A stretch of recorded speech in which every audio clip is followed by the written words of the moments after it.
உனத்துக்காவது முகம் இருக்குது, அதுலேயும் இது எறும்பு கூடு. இந்த எலும்பு கூட்டோட அடையாளத்தை நம்ம கண்டுபிடிச்சதுனால தான் அந்த பையனுக்கு இந்த தீர்ப்பு கிடைச்சிது. அவனுக்கு இந்த தீர்ப்பு கிடைச்சதுல நமக்கும் ஒரு பங்கு இருக்கு. ஸ்டேட் வழக்கில் முடக்கத்தான் மணிக்கு இந்நீதிமன்றம் ஆயுள் தண்டனை விதிக்கின்றது. ஆனா அவன் தான் பண்ணான்னு கட் அண்ட் ரைட்டா சொல்றதுக்கு என்ன எவிடன்ஸ் இருக்கு? பண்ணலன்னு மறுத்து பேசல, அங்க இருக்கு எவிடன்ஸ். மட்டும்தான் நேர்மையான போலீஸ் ஆபீசர் நினைக்காதீங்க. போய் காட்டு செடி மாதிரி அது குப்பையாட்டம் வளர்ந்துகிட்டே போகும். முதல்ல எழுதி வச்சிருக்கல, நீ வேற கமலா, நீ சப்பாய பையன். மண்ணுக்குள்ள புதஞ்சிருக்கிற வைர மாதிரி அதை நாம தான் தோண்டணும்.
வணக்கம் மக்களே, welcome back to Movie Voice Tamil.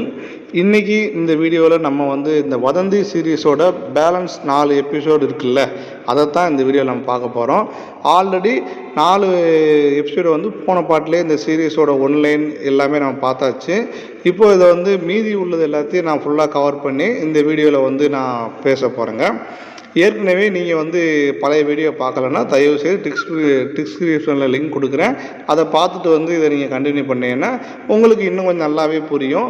சரி, ஓகே. இந்த லாஸ்ட் பார்ட்டில் எந்த எபிசோடில் விட்டோமோ அங்கேருந்து இப்போ கண்டினியூ பண்ணுவோம்.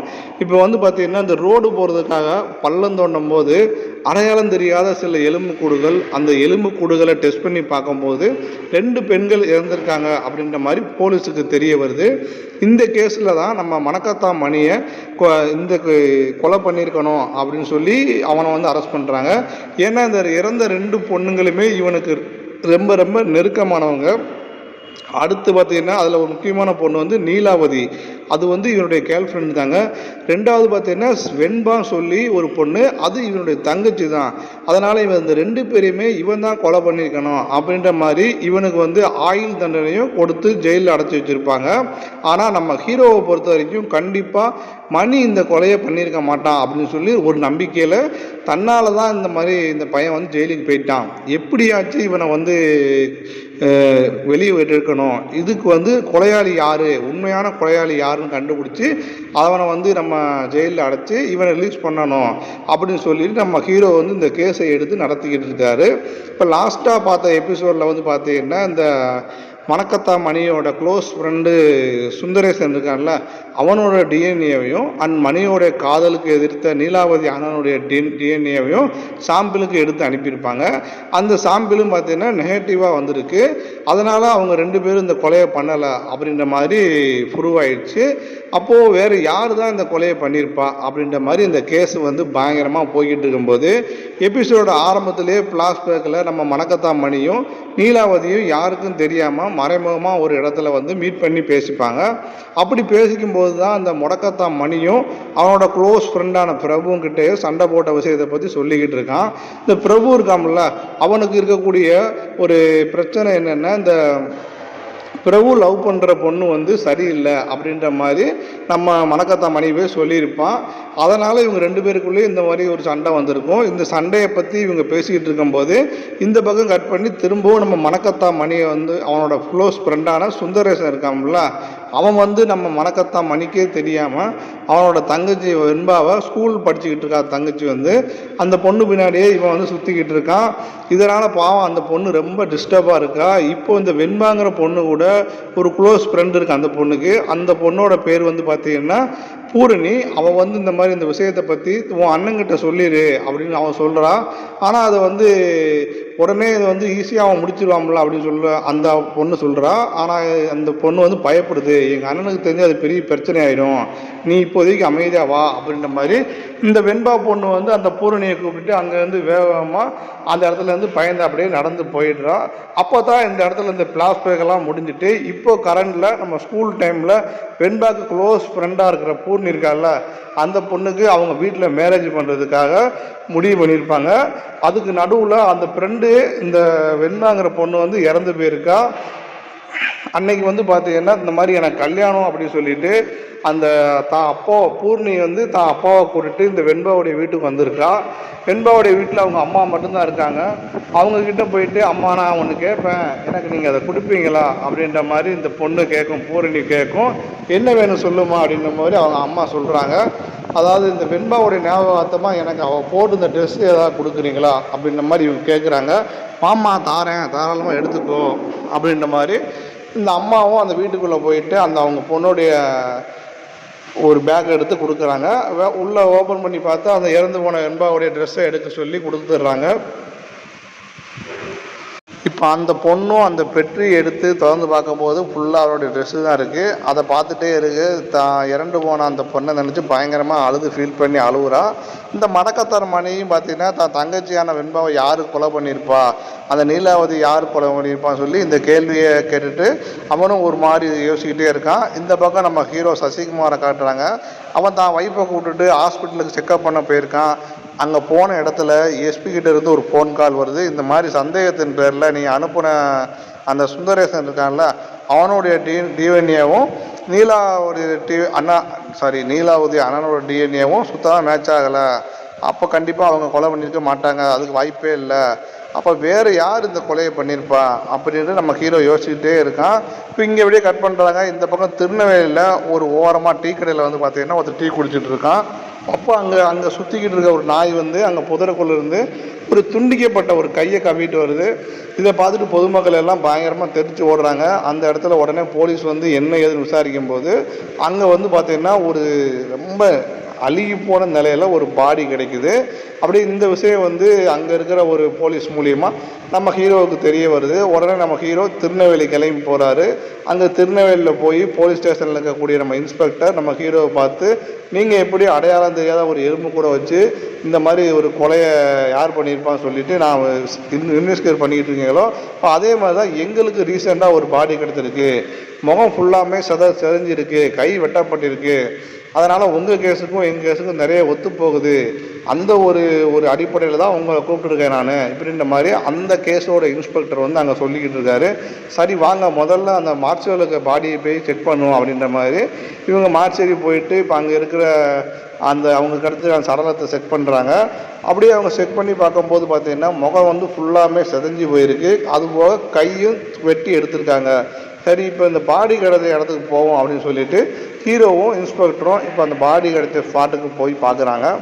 இப்போ அவங்களுக்கு கிடைச்சிருக்கிற அந்த பாடியோட முகத்தை கல்லால் தான் அடித்து வச்சுருக்கான். கண்டிப்பாக அந்த கல்லும் இங்கே தான் எங்கேயாச்சும் இருக்கணும் அப்படின்னு நம்ம ஹீரோ வந்து தொடர்ந்து தேடிக்கிட்டு இருக்காரு. அப்படி இவங்க தேடும்போது பார்த்தீங்கன்னா பக்கத்துலேயே ஒரு இரத்தக்கரையோட ஒரு பெரிய பாறாங்கல் கிடைக்குது. அதுதான் ஒருவேளை அந்த கொலைகாரம் யூஸ் பண்ணால் அந்த பெரிய கல்லாக இருக்கும். அதனால் அந்த கேஸுடைய அந்த கில்லரோட டிஎன்ஏ கண்டிப்பாக அதில் இருக்கும். அப்போ நீங்கள் வந்து என்ன பண்ணுங்கள், அதை அந்த கல்லை வந்து டெஸ்ட்டுக்கு அனுப்புங்க அப்படின்னு சொல்லிட்டு நம்ம ஹீரோ அங்கேருந்து எஸ்பியை மீட் பண்ண கிளம்பி போகிறாரு.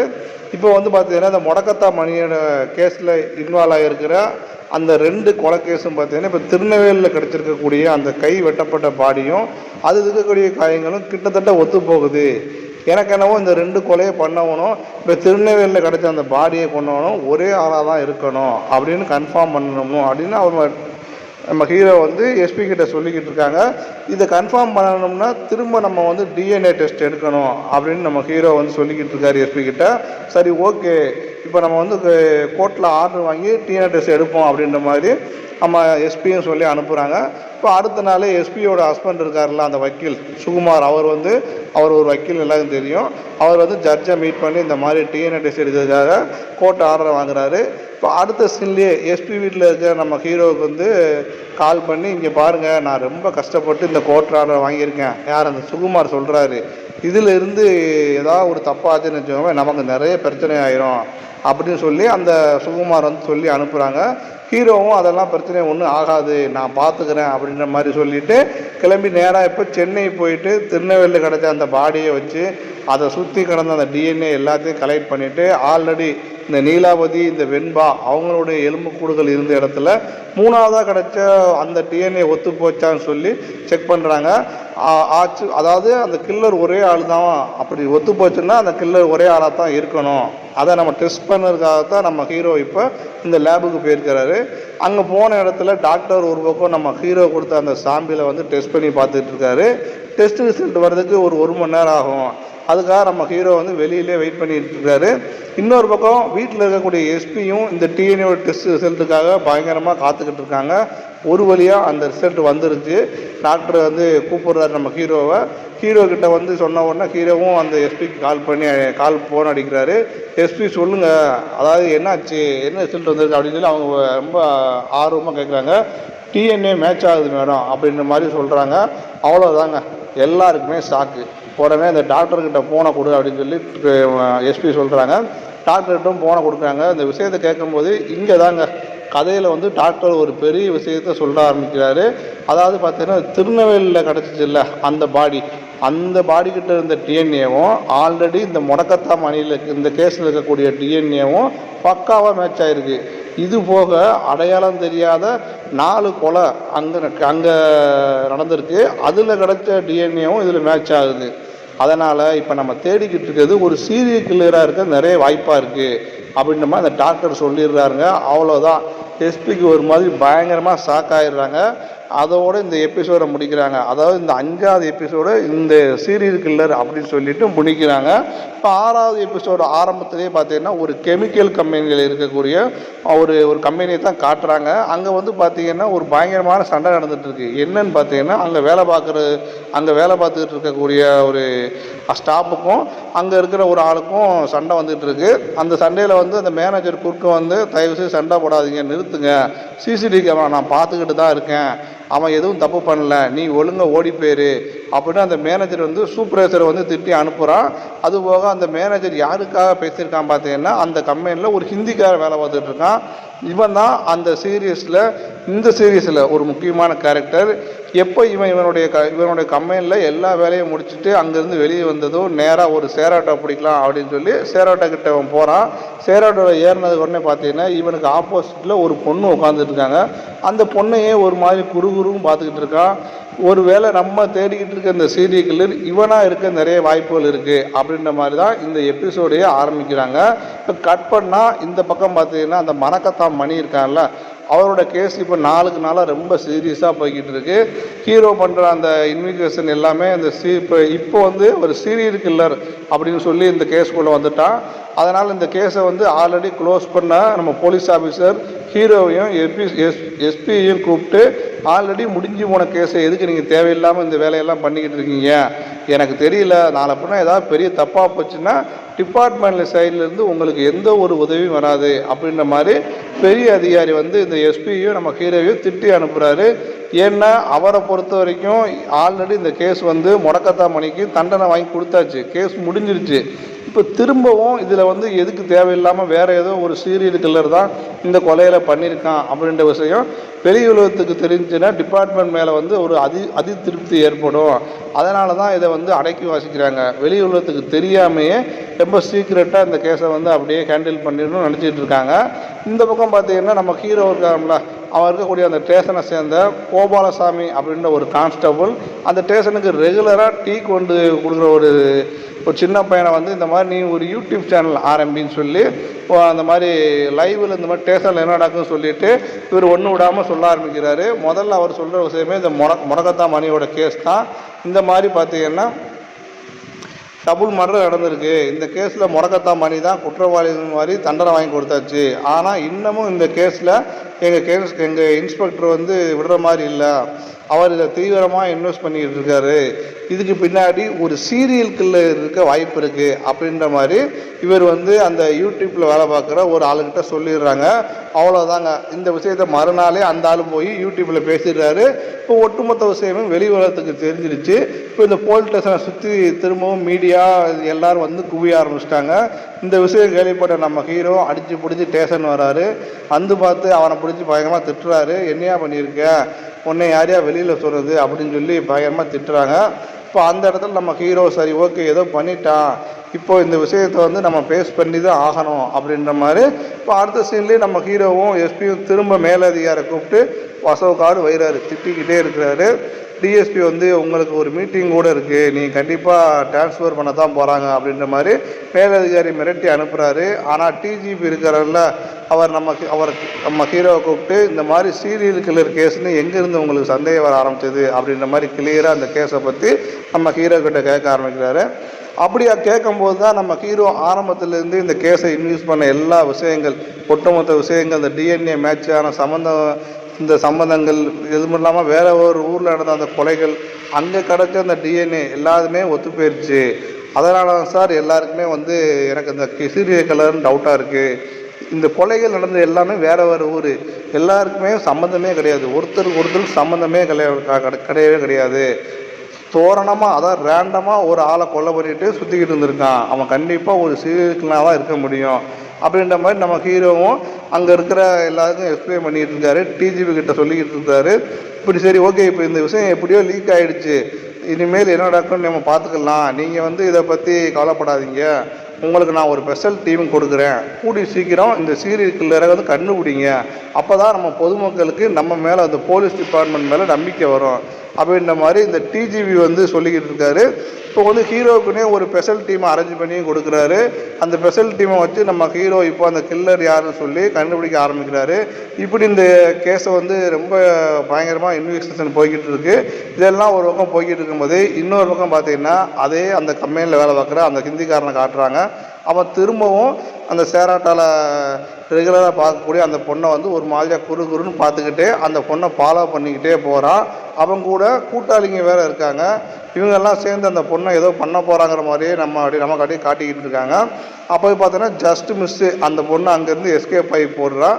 ஒருவேளை நம்ம ஹீரோ தேடிக்கிட்டு இருக்கிற அந்த தேடப்படுற அந்த சீரியல் கில்லர் இவனாக தான் இருப்பானோ அப்படின்ற மாதிரி சந்தேகம் நமக்கு அதிகமாக எழும்ப ஆரம்பிக்குது. அப்படியே கட் பண்ணால் இந்த பக்கம் ஜெயிலில் இருக்கிற அந்த மடக்கத்தா மணி நம்ம ஹீரோ கிட்ட போய் நம்ம ஹீரோ போய் சந்திக்கிறாரு. அவனை வந்து நம்ம ஹீரோ கிட்ட கேட்கக்கூடிய ஒரே ஒரு விஷயம், எனக்கு வந்து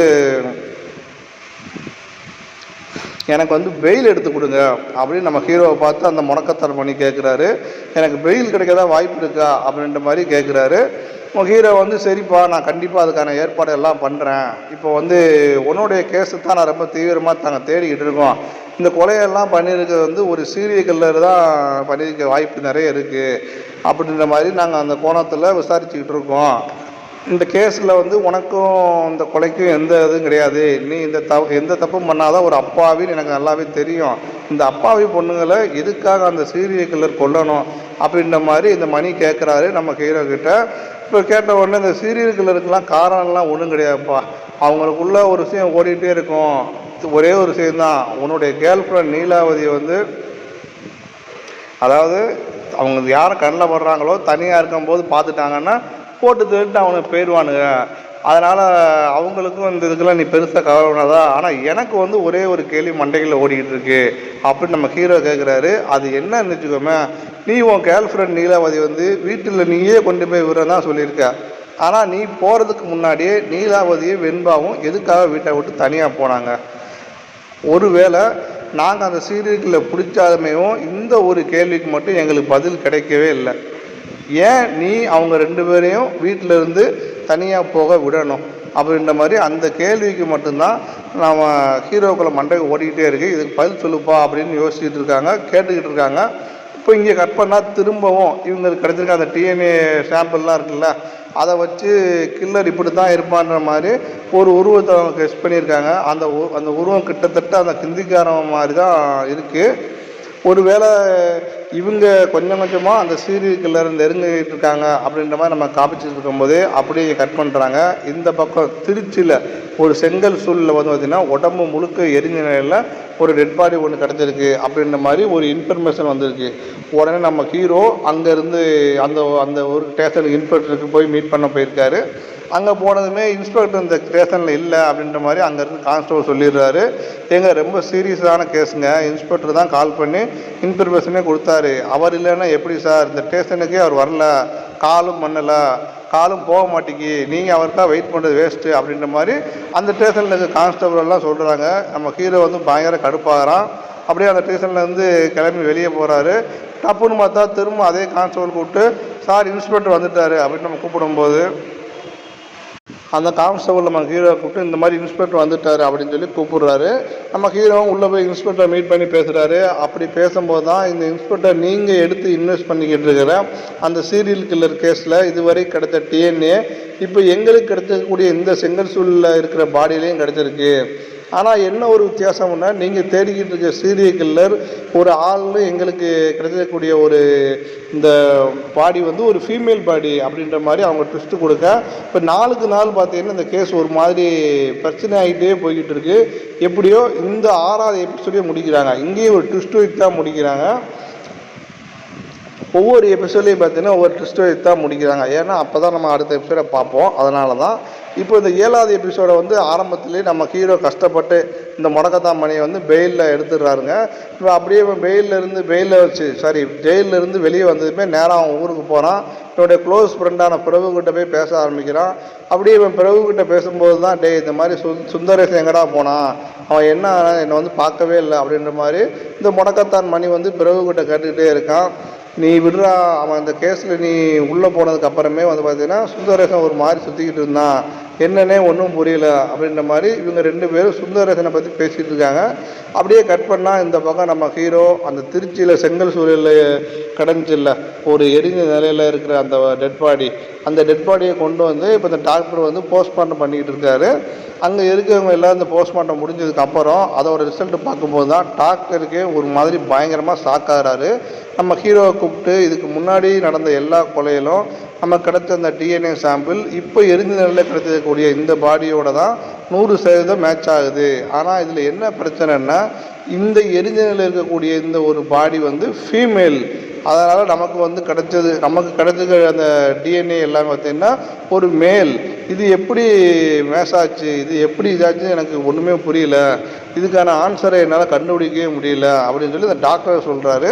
ஹீரோவுக்கு இது நம்பவே முடியல. என்ன சார் நீங்களே இப்படி சொல்கிறீங்க, இதில் வேறு ஏதாவது பெரிய விஷயம் இருக்குமா அப்படின்ற மாதிரி நம்ம ஹீரோ திரும்பவும் டாக்டரை பார்த்து கேட்குறாரு. இந்த டிஎன்ஏ விஷயம் மேட்ச் ஆனதை பற்றி கேட்டுக்கிட்டே இருக்காங்க. அப்போ அந்த டாக்டர் இங்கே பாருங்கள், சில சமயம் ஏதாவது ஹியூமன் எரர் நடக்க வாய்ப்பு இருக்குது. உதாரணத்துக்கு இதுக்கு முன்னாடி ஒரு ரேப் கேஸில் டிஎன்ஏ டெஸ்ட்டை வச்சு இந்த மாதிரி இவன் தான் பண்ணியிருப்பான் அப்படின்னு சொல்லி கூப்பிட்டு வந்துட்டாங்க. ஆனால் அந்த டிஎன்ஏ ஸ்டெப்ஸ் அந்த அவனை கூப்பிட்டு வந்தாமல அது வந்து அவன் கடைசி வரைக்கும் மேட்சே ஆகலை. எங்கடா தப்பு பண்ணுறோம் அப்படின்ற மாதிரி எல்லோரும் யோசிக்கும் போது தான் லேபில் வந்து டெஸ்ட் பண்ண அந்த டெக்னீஷியன் வந்து அவனுடைய டிஎன்ஏ டெஸ்ட்டை சரியாக மேட்ச் பண்ணாமல் விக்டிமோட டிஎன்ஏ டெஸ்ட்டு மேட்ச் பண்ணி வந்திருக்கான். அதனால் இவன் பண்ண அந்த ஹியூமன் எரர்னால அன்னைக்கு அந்த கேஸில் ஒரு மாதிரி குழப்பம் ஆயிடுச்சு. சில சமயம் இந்த மாதிரி எரர் நடக்க வாய்ப்பு இருக்குது. அந்த மாதிரி ஏதோ ஒரு எரர் வந்துடக்கூடாதுங்க தான் இந்த கேஸ் முழுக்க நானே எல்லா டிஎன்ஏ டெஸ்ட்லேயும் நானே தான் எடுத்துக்கிட்டு இருக்கேன் அப்படின்னு அந்த பெரிய டாக்டர் சொல்லிக்கிட்டு இருக்காரு.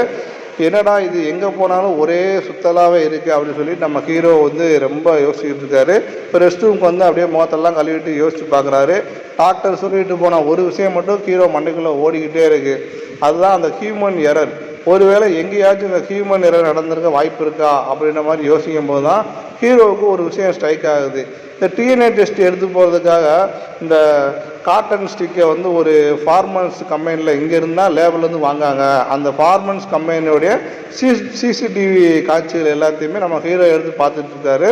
அப்படி அந்த கம்பெனியோட சிசிடிவி ஃபுட்டேஜ் எடுத்து பார்க்கும்போது தான் அதில் ஒரே ஒரு ஆள் மட்டும் பார்த்தீங்கன்னா கையில் எதுவும் க்ளவுஸ் மாட்டாமல் அங்கே இருக்கிற வேலை பார்த்துட்டு இருந்திருக்கான். அப்படி அவன் க்ளவுஸ் மாட்டாமல் வேலை பார்த்துட்டு இருக்கவன் வேறு யாரும் இல்லைங்க, நம்ம லாஸ்ட் எபிசோடில் பார்த்தோம்ல அந்த ஹிந்திக்காரன் தான். அவன் தான் அந்த க்ளவுஸ் மாட்டாமல் அங்கே இருக்கிற அந்த மெட்டீரியல் எல்லாத்தையுமே ஹேண்டில் பண்ணதால் அவனோட டிஎன்ஏ வந்து எல்லாத்துலேயுமே இருந்திருக்கு. இதனால தான் இந்த டிஎன்ஏ வந்து அந்த கொலை பண்ணவங்களோட இவனுக்கும் மேட்ச் ஆகிருக்கு. இப்படின்ற மாதிரி ஒரு உருவத்தை ஸ்கெட்ச் பண்ணியிருப்பாங்க. இந்த விஷயத்தை போயிட்டு எஸ்பி கிட்ட சொல்கிறாங்க. அவ்வளோதாங்க, எஸ்பி வந்து தலையில் கை வச்சு உட்காந்துடுறாங்க. இவ்வளோ நாள் நம்ம இன்வெஸ்டிகேஷன் பண்ணதெல்லாம் வேஸ்ட்டா? அவன் வந்து ஒரு சாதாரண கைவுறை யூஸ் பண்ணாமல் வேலை பார்த்துட்டு வந்திருக்கான். அதுக்கு போய் இதுக்கு வந்து இப்படி பண்ணிட்டீங்களே, இது ஒரு சீரியல் கில்லர்னு சொல்லிட்டு இவங்களை இவ்வளோ தூரம் சுத்த வச்சிட்டிங்களே அப்படின்னு சொல்லி நம்ம பயங்கரமாக அவங்க வந்து கோவப்பட்டுக்கிட்டு இருக்காங்க. அவன் ஹீரோ வந்து சொல்கிறாரு, சரி விடுங்க, இது வந்து ஒரு சாதாரண ஒரு ஹியூமன் எரர் அப்படின்னு அவர் சொல்கிறாரு. அவ்வளோதாங்க. இப்போ வந்து டிஜிபி ஒரு ப்ரெஸ் மீட் வச்சு உட்காந்து இந்த மாதிரி வடக்கத்தான் மாநில எந்த ஒரு சீரியல் கில்லர் இதில் இல்லை அப்படின்ற மாதிரி அவரே சொல்லிடுறாரு. இந்த பக்கம் நம்ம எஸ்பி ஹீரோ இவங்க 2 பேரையும் இப்போவும் உங்களுக்கு இந்த வடக்கத்தான் மணி மேலே சந்தேகம் வரலையா அப்படின்ற மாதிரி மாற்றி கேட்குறாங்க. நம்ம ஹீரோவுக்கு அடுத்து என்ன பண்ண போகிறானே தெரியல. இப்போ ஹீரோ கூட இருக்கிற அந்த கான்ஸ்டபிள் வந்து, சார் எனக்கு என்னவோ இந்த மணி தான் நம்மக்கிட்ட ஏதோ மறைக்கிறான், அவன் ஃப்ரெண்டு பிரபுவை போய் மீட் பண்ணுவான்னு சொல்லிட்டு அந்த பிரபுவை கூப்பிட்டு விசாரிக்கிறாங்க.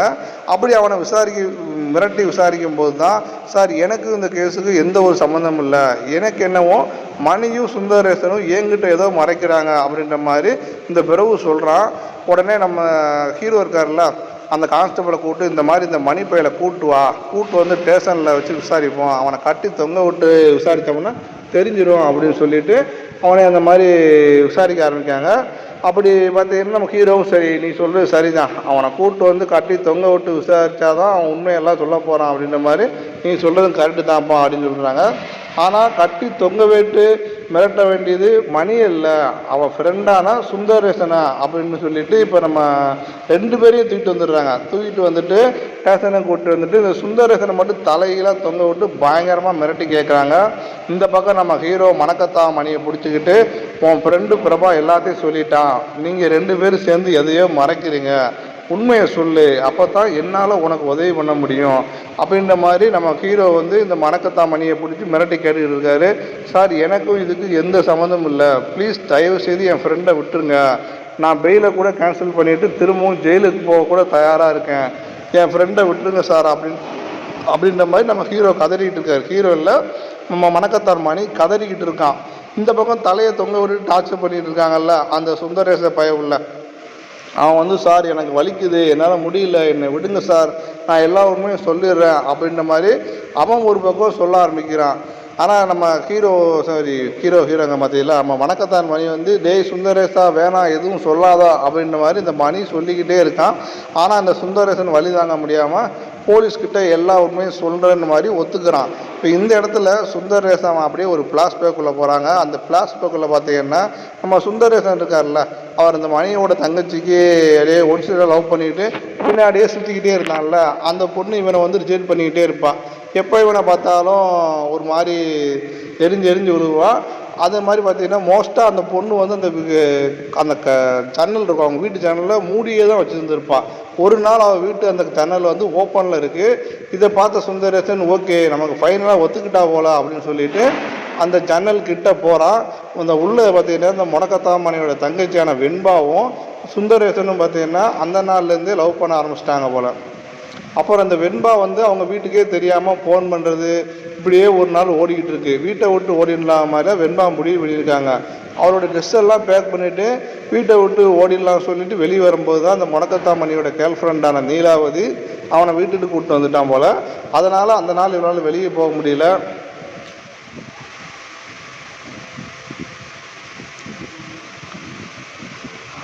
அப்படி வந்து எல்லாரும் இல்லாத நேரம் பார்த்து இந்த பொட்டி பிடிக்கையெல்லாம் தூக்கிட்டு இந்த பொண்ணு டவுனுக்கே வந்திருக்கா, வந்து ஃபோன் பண்ணி பார்த்துருக்கா. ஆனால் ஃபோன் எடுக்கவே இல்லை. அந்த வரைக்கத்தில் வீட்டுக்கு வந்து ஒரு ஓரமாக உட்காந்து அழுதுகிட்டு இருக்கா. அப்போ இந்த மணியோட கேர்ள் ஃப்ரெண்டான நீலாவதி பார்த்துட்டு வெண்பா கிட்ட வந்து பேசலாம்னு சொல்லிட்டு வாரா. அப்போ தான் அவன் அழுதுகிட்டு இருக்க பார்த்து, என்னாச்சு உனக்கு எப்படின்னு கேட்கும்போது அவள் கையை அறுத்துருக்கா. வெண்பா என்னாச்சு உனக்கு, வா முதல்ல வந்து ஆஸ்பத்திரி போகலாம், உங்கள் அண்ணங்கிட்ட சொல்லலாம் அப்படின்னு சொல்லும்போது, இல்லை என் அண்ணங்கிட்ட சொன்னால் என்னை கொன்றுவான். சரி அண்ணங்கிட்ட சொல்ல வேணாம், நீ அப்படி யாரைத்தான் லவ் பண்ணுற, இதுக்கு இப்போ கையெல்லாம் அறுத்துக்கிட்டு இப்படின்னு சொல்லி நம்ம அந்த இடத்துல நீலாவதி வந்து வெண்பாவை பார்த்து கேட்கும்போது, இங்கே தாங்க நம்ம கதையில் கொஞ்சம் கூட எதிர்பார்க்காத ஒரு மிகப்பெரிய ட்விஸ்ட்டு வச்சுருக்காங்க. இதுக்கு முன்னாடி சுந்தரேசன் வந்து ரொம்ப அந்த பின்னாடி சுற்றிக்கிட்டே இருந்தாமுல்ல, அந்த பொண்ணு பின்னாடி அந்த வீட்டுக்கு ஜன்னலுக்கெல்லாம் போனால அந்த ஜன்னல் க்ளோஸ் பண்ணிக்கிட்டே இருக்கும். ஒரு நாள் அந்த ஜன்னல் ஓப்பனில் இருக்குது. அதை பார்த்துட்டு இந்த சுந்தரேசன் ஒருவேளை இவன் நமக்காக தான் அந்த ஜன்னலை திறந்து வச்சுருக்கா அப்படின்னு சொல்லிட்டு அந்த ஜன்னல்கிட்ட போய் பார்க்க போகிறான். அப்படி கிட்ட போய் பார்க்கும்போது தான் அந்த ஜன்னலுக்குள்ளே பார்த்தீங்கன்னா அந்த வெண்பாங்கிற பொண்ணு வந்து வேற ஒரு பொண்ணு கூட கிஸ் பண்ணிக்கிட்டு இருக்கா. யாரா அந்த பொண்ணுன்னு பார்த்தா இந்த கதையில் தாங்க நம்ம கொஞ்சம் கூட எதிர்பார்க்காத ஒரு பயங்கரமான ஒரு ட்விஸ்ட்டு இந்த இடத்துல. அந்த பொண்ணு வேறு யாரும் இல்லைங்க, அந்த வெண்பாவோட க்ளோஸ் ஃப்ரெண்டாக இருந்தால பூரணி, அவங்க தாங்க. இவங்க 2 பேரும் ஆல்ரெடி ஒரு லெஸ்பியன்ஸ் லவர்ஸாக இருக்காங்க. யாருக்குமே தெரியாமல் ஒரு ரிலேஷன்ஷிப்பில் இருந்திருக்காங்க. இதை சுந்தரராசன் பார்த்துட்டு பயங்கர வெறியாகி அங்கேருந்து கிளம்புறான். அவன் பார்த்துட்டான்ற விஷயம் அந்த வெண்பாவுக்கும் தெரிய வருது. அந்த பொண்ணு பயங்கரமாக பதட்டமாகுது. அப்போது பார்த்தீங்கன்னா அந்த கூட இருக்க அந்த பூர்ணி வந்து அவளை கொஞ்சம் சமாதானப்படுத்துகிற மாதிரி, இங்கே வா பார்த்துக்கலாம் சொல்லிட்டு அப்படியே அந்த பொண்ணோட 2 பேரும் கிஸ் அடிச்சிருக்காங்க, லெஃப்ட் டு லெஃப்ட் கிஸ்ஸு. இதோடு இந்த எபிசோடை முடிக்கிறாங்க. பார்த்தாங்க சரியான ட்விஸ்ட்டு, எபிசோட்லேயே பயங்கரமான ட்விஸ்ட்டு இங்கே தான் வச்சுருக்கானுங்க. இப்போ இந்த 8வது எபிசோடு ஆரம்பத்தில் பார்த்தீங்கன்னா இந்த நீலாவதி இந்த வெண்பா கிட்ட வந்து, சரி ஓகே நீ சொல்கிறது எனக்கு புரியுது, எதுவாக இருந்தாலும் பார்த்துக்கலாம் அப்படின்னு சொல்லிட்டு அந்த பொண்ணை சமாதானப்படுத்திட்டு அந்த பக்கம் பார்த்தீங்கன்னா முடக்கத்தான் பண்ணியிருக்காமல்ல, அவனுக்கு இந்த நீலாவதியோட அண்ணன் மூலியமாக தங்கச்சி வெண்பாவை பற்றி தப்பாக சொல்லிட்டு மாதிரி ஒரு மாதிரி வீட்டுக்கு வந்து சண்டை போடுறான். அப்போ நீலாவதி குறுக்க வந்து தடுக்க பார்க்குறான்.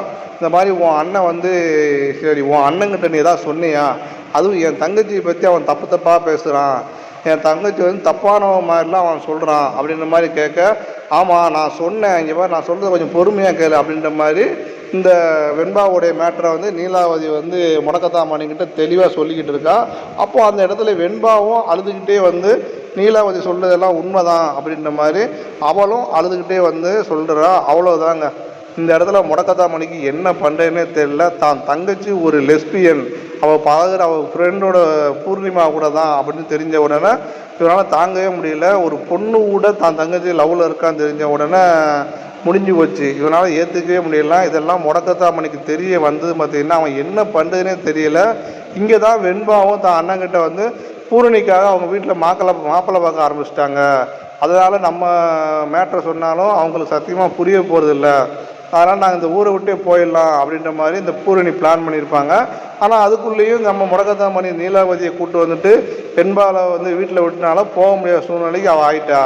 அதுக்கப்புறம் இந்த பூரணிக்கு ஃபோன் பண்ணால் அவள் எடுக்கவே இல்லை. இப்போ அவள் எங்கே போனான்னு யாருக்குமே தெரியல. ஒருவேளை இந்த வெண்பா பொண்ணு போகாதனால பூர்ணி ஏதாவது தற்கொலை பண்ணிட்டாலோ அப்படின்ற மாதிரி பயத்தில் இந்த பொண்ணு கையை அறுத்துட்டு தற்கொலை முயற்சி பண்ணியிருக்கா. இப்படி இதெல்லாம் முடக்கத்தான் மணிக்கு தெரிய வந்ததும் நீலாவதி மூலியமாக இதை பற்றி வந்து இந்த முடக்கத்தான் மணி கொஞ்சம் கொஞ்சமாக புரிஞ்சிக்க ஆரம்பிக்கிறான். சரி ஓகே, இப்போ நீ வந்து கையை அறுத்துக்கிட்டு என் தங்கச்சிக்கிட்ட வந்து கையை அறுத்துக்கிட்டால, நீ வந்து அவன் கையில் ஒரு பெரிய வெள்ளிக்காப்பு போட்டிருப்பான். அந்த வெள்ளிக்காப்பு எடுத்து தான் தங்கச்சிக்கு மாட்டி விட்டு, இங்கே பாருமா, ஜல்லிக்கட்டு போட்டிக்கு நான் எங்கே போனாலும் உங்கள் 2 பேரையும் மனசில் நினைத்து தான் நான் போவேன். எப்படியாச்சும் எந்த ஒரு அசம்பாதம் இல்லாமல் உயிரோடு திரும்பி வரணும்னு நான் நினைப்பேன். அப்படின்னு நான் வந்து கொலைப்படாத, நான் அந்த பொண்ணை வந்து சாக விட மாட்டேன். அந்த பூரணி எங்கே போயிருந்தாலும் உனக்காக நான் தேடி பிடிச்சி அவளை கூப்பிட்டு வரேன் அப்படின்ற மாதிரி மணி அங்கேருந்து கிளம்பி போவான். அப்படி அவன் கிளம்பி போனதும் இப்போ நேராக இவங்களை பற்றின விஷயம் தெரிஞ்ச சுந்தரேசன் அவனை பிடிச்சி விசாரிக்கும் போது தான் இந்த வெண்பா பூரணி விஷயம் தெரிஞ்சுக்கிற சுந்தரேசன் வெண்பா மேலே இருந்த காதலால் அதுக்கு இடைஞ்சலாக இருக்கக்கூடிய இந்த பூரணியை கடத்திட்டு இவன் தாங்க கூட்டு வந்து சீக்கிரட்டாக வச்சுருக்கான். அந்த பொண்ணை வந்து இப்போ சுந்தரேசன் கிட்ட இருந்து நம்ம முடக்கத்தான் மணி வந்து யாருக்குமே தெரியாமல் கூப்பிட்டுட்டு போய் நம்ம பூரணியோட வீட்டில் கொண்டு போய் விட்டுட்டு வந்துடுவான். இப்படி பூரணியை வந்து அவங்க வீட்டில் விட்டுட்டு வந்த கேப்பில் தான் நீலாவதியும் வெண்பாவும் மணிக்கிட்ட சொல்லாமல் கொள்ளாமல் வீட்டை விட்டு கிளம்பி போயிருக்காங்க. இதுக்கப்புறம் இவங்க 2 பேரும் கொல்லப்பட்டிருக்காங்க. இது எல்லாத்தையுமே நம்ம மணி வந்து அழுதுகிட்டே இன்ஸ்பெக்டர் காலை பிடிச்சிட்டு கதறினான், தயவு செய்து இந்த விஷயத்தை வெளியே சொல்லிடாதீங்க சார், என் தங்கச்சியோட மானமே போயிடும், அவளை பற்றி இந்த விஷயம் வந்து வெளியே தெரிஞ்சுன்னா இந்த ஊர் முழுக்க இன்னும் மோசமாக பேசுவோம், அதனால தான் நான் கோர்ட்டில் கூட எதுவுமே சொல்லாமல் தண்டனையை ஏற்றுக்கிட்டேன் அப்படின்ற மாதிரிலாம் அவன் கதையை வந்து அழுது சொல்லிக்கிட்டு இருக்கான். இப்போ திரும்பவும் ஹீரோக்குள்ள ஒரு விஷயம் ஓடிக்கிட்டு இருக்கு. அது என்னென்னா, சுந்தரேசனும் இவனும் உண்மையை தான் சொல்கிறாங்களா, நீலாவதி வெண்பாவையும் இவங்க 2 பேரும் கொலை பண்ணலைன்னா அப்போ யார் கொலை பண்ணது? இவங்க 2 பேரும் கொலை பண்ணியிருக்க வாய்ப்பு இருக்கா அப்படின்ற மாதிரி யோசிச்சுக்கிட்டே இருக்கும்போது தான் இந்த வெண்பா பூரணி மேட்ரை நீலாவதி மூலியமாக அவங்க அண்ணனுக்கு தெரிய வந்திருக்கும்ல. அவன் ஏன் இந்த இன்வெஸ்டிகேஷனில் இவங்க மேட்ரை சொல்லவே இல்லை? ஒருவேளை அவன் தான் அந்த கொலையை பண்ணியிருப்பானோன்னு சொல்லிட்டு நீலகண்டனை பிடிச்சி அடித்து விசாரிக்கிறாங்க. அப்படி விசாரிக்கும் போது தான் இதில் வந்து எனக்கும் மணிக்கும் தான் சார் தகராறு உண்மைதான். 2 பேருமே மாற்றி மாற்றி அடிச்சுக்கிட்டோம். ஆனால் அதுக்கப்புறம் நான் வந்து அவன் தங்கச்சி இறந்து போயிட்டான்னு விஷயம் கேள்விப்பட்டதுமே ஒரு செத்து போன ஒரு பொண்ணை பற்றி நான் எதுக்கு தப்பாக பேசணும், அதுக்காக தான் நான் அதை மறைச்சிட்டேன் அப்படின்ற மாதிரி அவனும் நல்லவன் மாதிரியே பேசுகிறான். என்னடா ஒருவேளை இவன் தான் கொலை பண்ணியிருப்பான்னு பார்த்தா இவனை வந்து பிடிச்சி விசாரிக்கிறோம். ஆனால் இவன் வந்து வேறு விதமாக பேசுகிறான்னு சொல்லிட்டு இப்போ திரும்பவும் இந்த கேஸு ஆரம்பித்த இடத்துலையே வந்து நிற்குது. இப்போ ஹீரோக்குள்ளே ஒரே ஒரு விஷயம் தான் ஓடிக்கிட்டே இருக்குது. எதுக்காக மணி வர்றதுக்கு முன்னாடி நீலாவதியும் வெண்பாவும் வீட்டை விட்டு கிளம்பி போனாங்க? அப்படி யாரை பார்க்கறதுக்காக போயிருக்காங்க அப்படின்ற மாதிரி அந்த கேள்வி ஓடிக்கிட்டே இருக்குது. கூட இருக்கிற அந்த கான்ஸ்டபிள் இருக்கார்ல விவேக் பிரசன்னா, அவர் வந்து இந்த மாதிரி ஒருவேளை இவனே கொலை பண்ணியிருப்பானோ, தான் தங்கச்சி லெஸ்பியன் ரிலேஷன்ஷிப்பில் இருக்கான்னு தெரிஞ்சதும் மணியே இந்த மாதிரி அவங்க 2 பேரையும் கொண்டிருப்பான் போல. இல்லை இந்த சுந்தரேசன் இவனை வந்து 2 பேரில் யாராவது தான் கொண்டிருக்கணும் சார், இவங்க 2 பேரில் எவ்வளோ தான் கொலையை பண்ணியிருக்கணும் அப்படின்ற மாதிரி அவரும் சொல்லிக்கிட்டே இருக்காரு. இப்போ இதுக்கிடையில் நம்ம ஹீரோவுக்கு ஒரு பெண் குழந்தை வேறு பிறந்திருக்கு. அதை கூட நம்ம ஹீரோவால் சந்தோஷமாக கொண்டாட முடியல. அந்த இடத்துல ஹீரோவை பார்க்கறதுக்காக எஸ்பியும் அவங்க ஹஸ்பண்ட் வக்கீலும் வந்திருக்காங்க, வந்து பேசுகிறாங்க.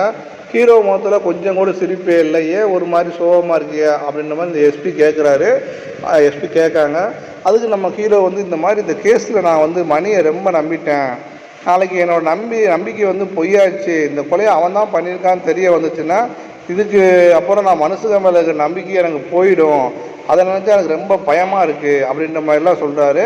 இப்போ திரும்பவும் நம்ம ஹீரோ கூட இருக்கிற அந்த கான்ஸ்டபிள் வந்து கண்டிப்பாக அந்த மணி பையன் தான் அந்த கொலையை பண்ணியிருக்கிற மாதிரி எனக்கு வாய்ப்பு இருக்குதுன்னு அவர் சொல்லிக்கிட்டே இருக்கான். ஆனால் நம்ம ஹீரோ மைண்டுக்குள்ளே மணி கூடவே இருந்த சுந்தரேசன் அவன் தான் ஏதோ ஒரு மார்க்கமாக சுற்றிக்கிட்டு இருக்கான், அவன் வீட்டுக்கு போய் விசாரிப்போம் அப்படின்னு சொல்லி அவனோட சுந்தரேசன் வீட்டுக்கு போய் ஃபுல்லாக சர்ச் பண்ணி விசாரிக்கிறாங்க.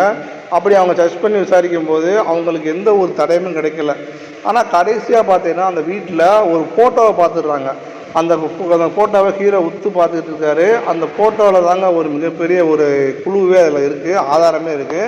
அதான் அந்த ஃபோட்டோவில் இருக்கிற சுந்தரேசன் அம்மா, இன்னொரு நபர் இருக்கார் அந்த ஃபோட்டோவில் வந்து 2 பேர் இருக்காங்க. ஒன்று சுந்தரேசன் அம்மா, இன்னொரு ஆள் யார் அப்படின்ற மாதிரி நம்ம ஹீரோ கேட்குறாரு. இவர் என்னுடைய மாமா அப்படின்னு இந்த சுந்தரேசன் சொல்லும்போது தாங்க இந்த ஃபோட்டோக்குள்ளே இருக்கிற மாமா இருக்காமல்ல, இவன் தாங்க ஆரம்பத்தில் இந்த முடக்கத்தாமணிக்கு எதிராக கோர்ட்டில் சாட்சி சொல்லியிருப்பான். சம்மந்தமே இல்லாமல் இவன் ஏன் எதுக்கு கோர்ட்டில் சாட்சி சொல்லணும், இதுக்குள்ளே ஏதோ ஒரு உண்மை இருக்குதுன்னு தெரிஞ்சுக்கிட்டு நம்ம அந்த சுந்தரேசனுடைய மாமாவை பிடிச்சி விசாரிக்கிறாங்க. அப்படியே அவனை தூக்கிட்டு வந்து அந்த வீட்டில் வச்சு விசாரிக்கும் போது இந்த இடத்துல வந்து பார்த்திங்கன்னா இந்த சுந்தரேசனுடைய அம்மா எல்லா உண்மையும் ஃபுல்லாத்தையும் சொல்ல ஆரம்பிக்கிறாங்க. அப்படியே பிளாஸ்பேக்குள்ளே போனால் அந்த சுந்தரேசன் பையன் இருக்காமல்ல, தான் அம்மா கிட்ட எதுவாக இருந்தாலும் வந்து ஷேர் பண்ணியிருப்பான். அப்படி தான் அந்த மணியோட தங்கச்சியை லவ் பண்ணிட்டு விஷயத்தையும் தான் அம்மா கிட்ட ஷேர் பண்ணிட்டு இருந்திருக்கான். ஒரு நாள் இவன் வீட்டில் வந்து பயங்கரமாக அழுதுகிட்டு இருக்கான். என்னடா பையன் இப்படி அழுதுகிட்டு இருக்கான், என்னாச்சு அப்படின்ற மாதிரி இவங்க அம்மா போய் விசாரிக்கும் போது தான் இந்த மாதிரி இவன் லவ் பண்ணிக்கிட்டு இருந்த வெண்பாங்கிற பொண்ணு வந்து பூரணின்னு ஒரு பொண்ணு கூட வந்து தப்பான ரிலேஷன்ஷிப்பில் இருக்கா அப்படின்னு சொல்லி இவன் வந்து தான் அம்மா கிட்ட வந்து பயங்கரமாக சொல்லி அழுகிறான். இந்த விஷயம் வந்து அவங்க அம்மாவுக்கு தெரிஞ்ச உடனே சரி விடுடா, அவளை மறந்துடு அப்படின்ற மாதிரி அவங்க அம்மாவும் எவ்வளோ எடுத்து சொல்கிறாங்க. ஆனால் இந்த சுந்தரேசன் நாளுக்கு நாளாக அந்த பொண்ணை நினச்சி ஒரு மாதிரி பைத்தியமாக ஆயிருக்கான். வீட்டுக்குள்ளேயே அடைஞ்சு கிடந்திருக்கான். தான் பையன் என்றைக்குமே இப்படி இருக்க மாட்டான், இப்படி ஒரு பொண்ணுக்காக இப்படி போய் இருக்காளே அப்படின்னு சொல்லி பயங்கரமாக அந்த அம்மா ஃபீல் பண்ணுது. அந்த பொண்ணு என் பையனை வேணாம் சொல்லியிருந்தாலும் பரவாயில்ல, அவள் வந்து இன்னொரு பொண்ணு கூட இருந்தது தான் இவனால் ஏற்றுக்கவே முடியல, அதனால் அந்த பொண்ணை கொன்னே ஆகணும், உயிரை விடக்கூடாதுன்னு சொல்லிட்டு இந்த சுந்தரேசனுடைய அம்மா வீட்டிலேருந்து கிளம்பி போயிருக்காங்க. கூடவே இந்த சுந்தரேசனுடைய மாமாக்காரனை துணை கூட்டிட்டு போயிருக்காங்க. இப்போ நேராக வெண்பாவை கூட்டிகிட்டு போய் இந்த மாதிரி பாருமா, அவங்க விஷயம் எல்லாம் எனக்கு தெரியும், என் பையன் சுந்தரேசன் உன்னை நினச்சி உருகி வீட்டிலேயே அடைஞ்சு கிடக்கிறான், தயவு செய்து நீ வந்து அவங்ககிட்ட கொஞ்சம் நேரம் பேசினேன்னா அவன் கொஞ்சம் தெரிஞ்சிடுவான், தயவு செய்து வந்து கொஞ்சம் பேசுமா, அவன் கொஞ்சம் புரிய வை அப்படின்ற மாதிரி இவங்க கெஞ்சி கூப்பிடுறாங்க. அந்த பொண்ணும் சரி ஓகேன்னு சொல்லிவிட்டு அந்த பொண்ணு சுந்தரேசனை பார்க்கறதுக்காக கிளம்பி போகிறான். போகும்போது பார்த்தீங்கன்னா இந்த நீலாவதி பார்த்துட்டு தனியாக போகாத நானும் கூட வரேன்னு சொல்லிட்டு இப்போ நீலாவதியும் கூட வந்திருக்கா. நீலாவதியும் வெண்பாவை கூட வரதை பார்த்த சுந்தரேசனுடைய அம்மா, ஓஹோ இந்த பொண்ணுக்காக தான் என் பையனை செட் பண்ணேன் அப்படின்னு சொல்லிட்டு 2 பேரையும் கொண்டுடலான்னு முடிவு பண்ணிட்டு இப்போ 2 பேரையும் கடத்தி கொண்டு வந்து ஒரு இடத்த லாக் பண்ணி வச்சு அந்த மாமங்காரங்கிட்ட விஷயத்தை சொல்கிறாங்க. இங்கே பாரு, எனக்கு என்ன பண்ணுன்னு தெரியாது, இந்த 2 பொண்ணுங்களால தான் என் பையன் சுந்தரேசன் இப்போ பைத்தியமாகி கிடக்குறான். அந்த 2 பேரையும் நீ வந்து முடிச்சிரு, அதுக்காக அந்த சோத்தில் விஷத்தை வச்சு நான் கொடுக்குறேன், அவங்களுக்கு தெரியாமல் அதை கொடுத்துரு, அந்த விஷத்தை வச்சு அவங்கள சாப்பிட்டு முடிச்சுட்டு அவங்கள கொண்டுரு அப்படின்னு சொல்லிடுவாங்க. இப்போ அப்படியே அங்கே கிளம்புறாங்க. இப்போ இந்த மாதிரி இந்த சுந்தரேசன் அவங்க அம்மாவை வந்து அனுப்பியிருக்கான். இந்த கதை எல்லாத்தையுமே சுந்தரேசன் அம்மா மூலியமாக ஹீரோ கிட்ட சுந்தரேசன் அம்மா வந்து ஹீரோ கிட்ட சொல்கிறாங்க. இப்போ நம்ம ஹீரோவுக்கு குழப்பத்திலே இருக்கார். அப்போ கூட இருக்கிற கான்ஸ்டபிள் வந்து, சார் எல்லாமே கிளியராக தான் இருக்குது, ஓகே இங்கே பாருங்கள், ஆனால் இந்த மடக்கத்தாமணி இந்த கொலையை பண்ணலை, சுந்தரேசனுடைய அம்மாவும் கூட்டாளியான அந்த மாமங்காரன் சேர்ந்து தான் இந்த கொலையை பண்ணியிருக்காங்க, அதான் கேஸ் முடிஞ்சு, ஏன் சார் இன்னும் குழப்பத்தில் இருக்கு அப்படின்ற மாதிரி கேட்க, அந்த இடத்துல அந்த ஹீரோ வந்து சுந்தரேசன் அம்மா விசாரிக்கத்தானே சொல்லி கொடுத்தாங்க. அப்படியே நம்ம கிடைச்ச நீலாவதியோட வெண்பாவோட கை வந்து துண்டிக்கப்பட்டிருந்துச்சு, எல்லாமே ரொம்ப நொறுங்கி இருந்துச்சு. என்ன காரணம், இந்த கேள்வி மண்டைக்குள்ளே ஓடிக்கிட்டே இருக்குது அப்படின்ற மாதிரி ஹீரோ உள்ளே வந்து அந்த மாமங்காரனை போட்டு பயங்கரமாக அடித்து கேட்கும்போது தாங்க இங்கே இவன் அங்கே என்ன பண்ணான்னு சொல்லிட்டு விலாவாரியாக சொல்ல ஆரம்பிக்கிறான். அப்படி திரும்பவும் ஒரு ஃப்ளாஷ்பேக்கில் போகிறாங்க. இந்த சுந்தரேசனுடைய அம்மா வந்து இவனுக்கு வந்து ஃபோன் மூலியமாக அந்த மாதிரி வெண்பா லவ் பண்ணிகிட்டு இருக்க பொண்ணை வந்து பூர்ணிமா கடத்திட்டு வந்துட்டான், அந்த வந்து மணியை தான் அடித்து போட்டு காப்பாற்றிட்டு போயிட்டான் அப்படின்னு அந்த சுந்தரேசன் வந்து அழுதுகிட்டு தான் அம்மாவுக்கு சொல்லிக்கிட்டு இருக்கான். இந்த விஷயம் கேள்விப்பட்டதுமே பார்த்தீங்கன்னா சுந்தரேசன் அம்மாவுக்கு அப்போ வெம்பா கூட வந்த நீலாவதி பொண்ணு வந்து அப்பாவி பொண்ணு போல், அவங்களுக்கு வேறு சோத்தில் விஷம் வச்சு சொல்லிட்டோமே, இதை தடுத்துடலான்னு சொல்லிட்டு இந்த மாமங்காரனுக்கு கால் பண்ணி அந்த 2 பொண்ணில் ஒரு பொண்ணு தப்பே பண்ணலப்பா விட்டுரு அப்படின்னு சொல்லி கால் பண்ணி சொல்லியிருக்காங்க. ஆனால் அவன் வந்து மாற்றி பேசிக்கிட்டு இருக்கான். அதாவது என்ன நீ மாற்றி பேசிக்கிட்டு இருக்க, ஆல்ரெடி நீ கொடுத்த சாப்பாடை நான் அவங்களுக்கு கொடுத்துட்டேன், சோத்தில் விஷத்தை வச்சு அவங்களுக்கு கொடுத்துட்டேன், அவங்க 2 பேரு கதையும் முடிஞ்சு அப்படின்ற மாதிரி சொல்லி காலை கட் பண்ணிடுறாங்க. காலை கட் பண்ணதும் இவன் லாக் பண்ணி வச்சுக்க அந்த 2 பொண்ணுக்கிட்டையும் வந்து, நீங்கள் 2 பேரும் வந்து லெஸ்பியன்ஸாக இருக்கீங்களா, இதெல்லாம் நான் வீடியோவில் தான் பார்த்துருக்கேன், நேரில் பார்த்ததே இல்லை சொல்லி 2 பேருக்கிட்டையும் தப்பாக நடந்துக்க ட்ரை பண்ணுறான். அந்த 2 பொண்ணுங்களும் அப்படியே பயங்கரமாக துடிக்கிறாங்க. அதுக்கப்புறம் இந்த 2 பொண்ணுங்களையும் அவன் நாசம் பண்ணி கொடூரமாக இவன் கொலை பண்ணியிருக்கான். இந்த உண்மை எல்லாத்தையும் அவன் அந்த வீட்டில் வச்சு எல்லாருக்கிட்டையும் சொல்லிக்கிட்டு இருக்கும்போது இதை பார்த்து வெறியான நம்ம சுந்தரேசன் கையில் அங்கே பார்த்தீங்கன்னா அந்த பையன் உட்காந்து கருட்டு தான் இருப்பான். தான் லவ் பண்ண பொண்ணை இவன் நாசம் பண்ணிட்டானேன்னு கேள்விப்பட்ட தெரிஞ்ச உடனேவும் பக்கத்தில் இருந்த ஒரு ஷார்ப்பான ஒரு கத்தி மாதிரி ஒன்று இருக்கும், அதை எடுத்து அந்த மாமங்காரனை காதுலேயே குத்திடுவான். காதுலேயே குத்தி கொலை பண்ணுறாங்க. அவ்வளோதான், ஒரு வழியாக அந்த கேஸும் முடியுது. எல்லாம் முடிஞ்சு அப்புறம் நம்ம ஹீரோ ஹாஸ்பிட்டலில் போய் தான் பிறந்த பெண் குழந்தைய போய் பார்க்குறான். அந்த பெண் குழந்தைய தூக்கி பார்க்கும்போது தான் இவன் கடந்து இந்த கேஸை எல்லாம் முடிச்சிட்டாமுல்ல. இப்போ அவனுக்கு ரொம்ப சந்தோஷமாக இருக்குது. இப்போ ரொம்ப பயங்கரமாக இது டிஸ்டர்பர் ஆகுறான். இந்த பொம்பளை பிள்ளையை பார்த்தோன்னா பயங்கரமாக டிஸ்டர்ப் ஆகுறான். பெண் குழந்தையை பார்த்து எந்த ஒரு மிருகங்களையும் தன்னுடைய எண்ணத்துக்கு இந்த ஒரு அளவுக்கு கொடூரமான காரியங்கள் பண்ணுறதில்ல. ஆனால் அந்த மனுஷன் மட்டும் ஏன் தான் கூட சேர்ந்தவங்கள தான் இனத்தை சேர்ந்தவங்களே மிருகத்தை விட மோசமாக நம்ம நடந்துக்கிறான், இப்படிப்பட்ட சமூகத்தில் உன்னை நான் எப்படி வளர்க்க போகிறேன் அப்படின்ற மாதிரி அந்த பெண் குழந்தையை பார்த்து நம்ம ஹீரோ பேசிக்கிட்டு இருக்காங்க. இதோட முடிக்கிறாங்க இந்த சீரியஸை. மக்களே, இந்த வதந்தி சீரீஸில் வந்து ஆல்ரெடி நான் வந்து 4 பார்ட்டை தெளிவாக எக்ஸ்பிளைன் பண்ணி போட்டிருக்கேன். அதுலேயும் ஃபுல் டீட்டெயில் கொடுத்துருக்கேன். இப்போது மீதி உள்ள 4 பார்ட்டையும் ஆல்மோஸ்ட் நான் முடிச்சிட்டேன். இந்த வாய்ஸ் ஓவர் உங்களுக்கு பிடிச்சிருந்துச்சுன்னா மறக்காமல் நம்ம மூவி வாய்ஸ் தமிழ் சேனலை சப்ஸ்கிரைப் பண்ணிக்கோங்க. இந்த வீடியோவுக்கும் ஒரு லைக் போட்டுக்கோங்க. ஆல்ரெடி நம்ம வந்து இப்போ புதுசாக இன்னொரு விஷயங்கள் ஆரம்பிச்சிருக்கோம். அதாவது ஒரே வீடியோவில் 2 படத்தை பற்றி பார்க்க போகிறோம் தான். இந்த வீடியோவில் இந்த பேலன்ஸ் 4 இதை பார்த்தாச்சு. இதுக்கப்புறம் இதில் இன்னொரு வீடியோவை பற்றி இன்னொரு படத்தை பற்றி பார்க்க தான் போகிறோம். அதுக்கு முன்னாடி நம்ம வழக்கமாக பண்ணுறது தான் இந்த படத்தில் வெப்சீரியஸ் வழக்கமாக படம்னு பேசி அதே வருது வாய்ப்பில்லை. இந்த வெப்சீரிஸில் இருக்கிற ஒட்டுமொத்த டீமை பற்றி நம்ம தெரிஞ்சுக்கணும். அதுக்காக ஒரு 5 நிமிஷம் ஜஸ்ட் ஒரு 5 நிமிட்ஸ் அந்த டீமை பற்றி ஃபுல்லாகவே நம்ம தெரிஞ்சுட்டு வந்துடலாம். அதுக்கப்புறம் நம்ம வந்து இன்னொரு வீடியோ, இன்னொரு படம் அதை பற்றி தெளிவாக பார்க்கலாம்.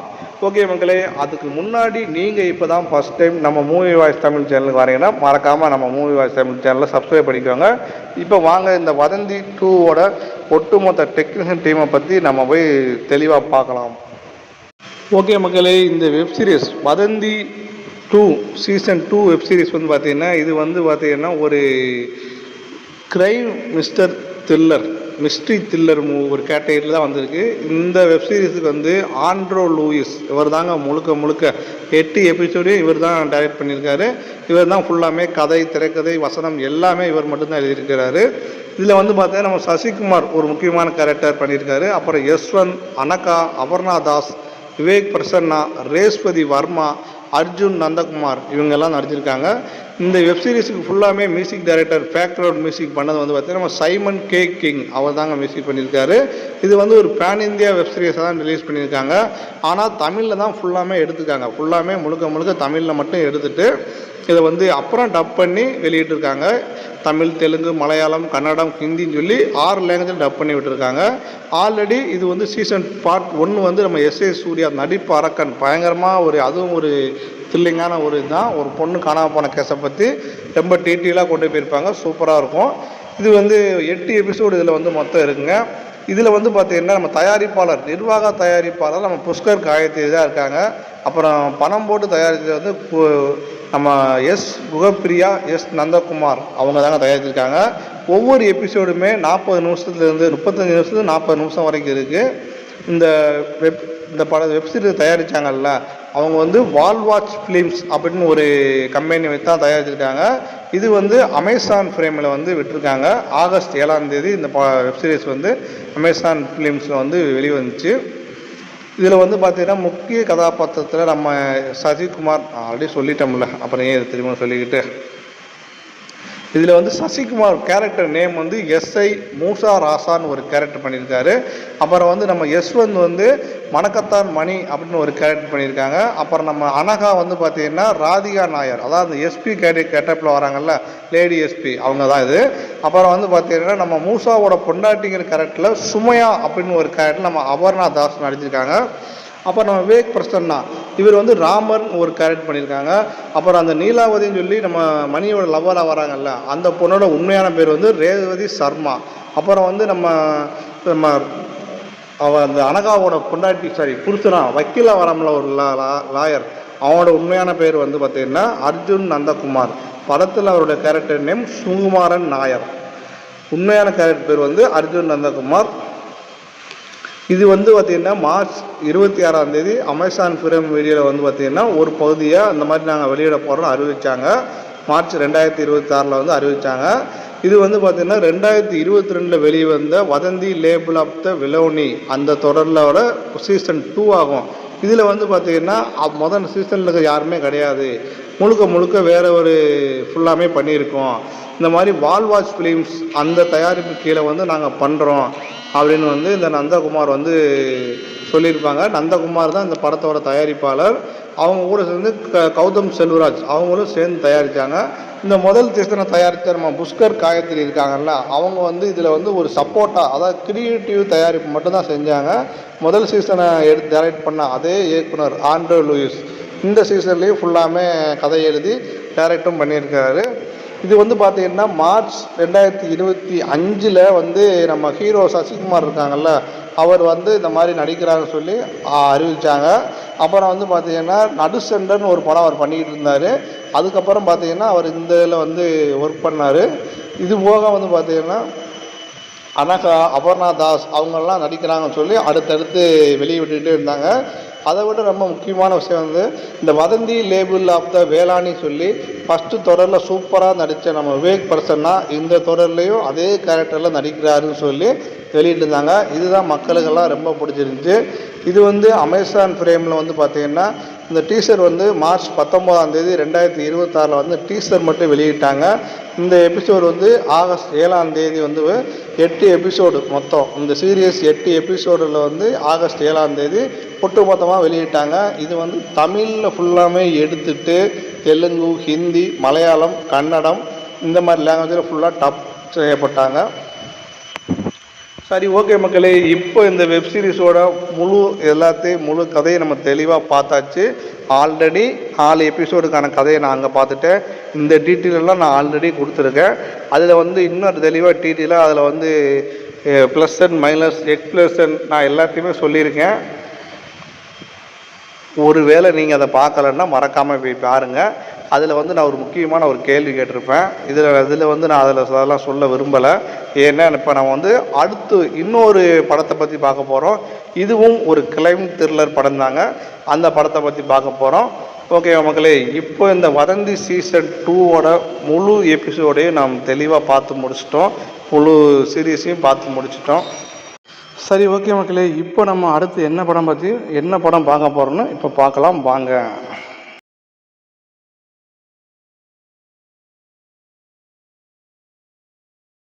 வணக்கம் மக்களே, welcome back to Movie Voice Tamil. நம்ம இந்த வீடியோவில் நம்ம இந்த வதந்தி சீசன் 2 படத்தை பற்றி வெப் சீரிஸ் பற்றி என் வாயில் படம்னே வருது. நான் எப்போயும் இந்த படத்தை பற்றியே பேசிகிட்டு இருக்கனால படம்னே வருது, வெப் சீரிஸ்னு வரமாட்டேங்குது. என்னை மன்னித்து விடுங்கள். நான் வந்து இதை படம்னே கண்டினியூ பண்ணிக்கிறேன். நீங்கள் வந்து அதை அப்படியே வெப் சீரிஸை நீங்கள் அதை டைவர்ட் பண்ணி புரிஞ்சுக்கோங்க.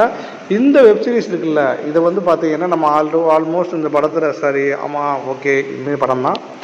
இந்த படத்தில் வந்து பார்த்தீங்கன்னா யார் யார் நடிச்சிருக்கா, என்னென்ன கேரக்டர்னு சொல்லி எல்லாம் பார்த்தாச்சு. மேலே இருக்கிறவங்கள பற்றி தெளிவாக பார்த்தாச்சு. கீழே இருக்கிறவங்கள பற்றி நம்ம இன்னும் பார்க்கல. அப்படி யார் யார் என்னன்னு சொல்லி பார்ப்போம். அதில் வந்து பார்த்தீங்கன்னா கீழே இருக்கிறது யாருன்னு பார்த்தீங்கன்னா நம்ம ஆனந்த்னு ஒரு அண்ணன் இருக்கார். அவர் வந்து பார்த்தீங்கன்னா துணை நிர்வாக தயாரிப்பாளராக இந்த ஒர்க் பண்ணியிருக்காரு. அப்புறம் ரூபின் ராஜ் ஜே, இவரும் ஒரு அசிஸ்டன்ட் நிர்வாக தயாரிப்பாளராக ஒர்க் பண்ணியிருக்காருங்க. அப்புறம் music director Simon K king, இவர் பேரே கே கிங்குன்னு வச்சுருக்காரு. பார்த்தீங்களா, ஆள் பார்த்தாலே ஒரு வித்தியாசமாக தினுசாக தான் இருப்பாப்புல. பெருசாக வந்து இவர் வந்து மியூசிக் டைரக்டர் வந்து படம் பண்ணலை. அந்த படங்கள் பண்ணாலும் நமக்கு அவ்வளோவா தெரியல. அதுதான் முக்கியமான விஷயம்.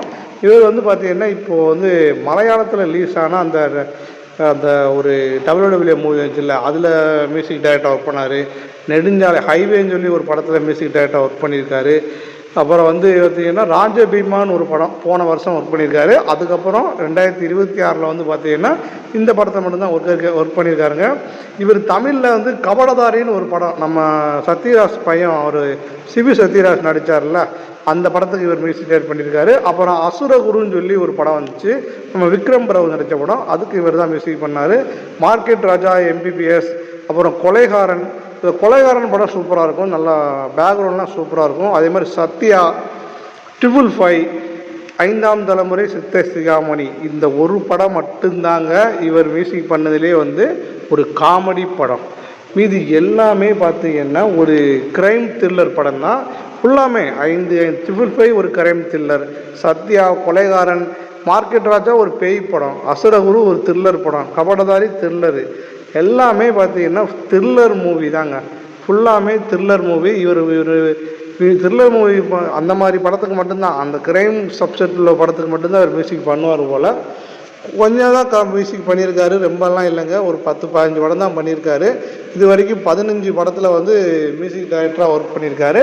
சவுண்ட் ட்ராக் டிபார்ட்மெண்ட்டில் வந்து பார்த்திங்கன்னா 10 படம் ஒர்க் பண்ணியிருக்காரு. இசைத்துறை, அதாவது ஃபஸ்ட்டு ஆரம்பத்தில் வந்து பார்த்திங்கன்னா 6 படம் ஒர்க் பண்ணியிருக்காரு.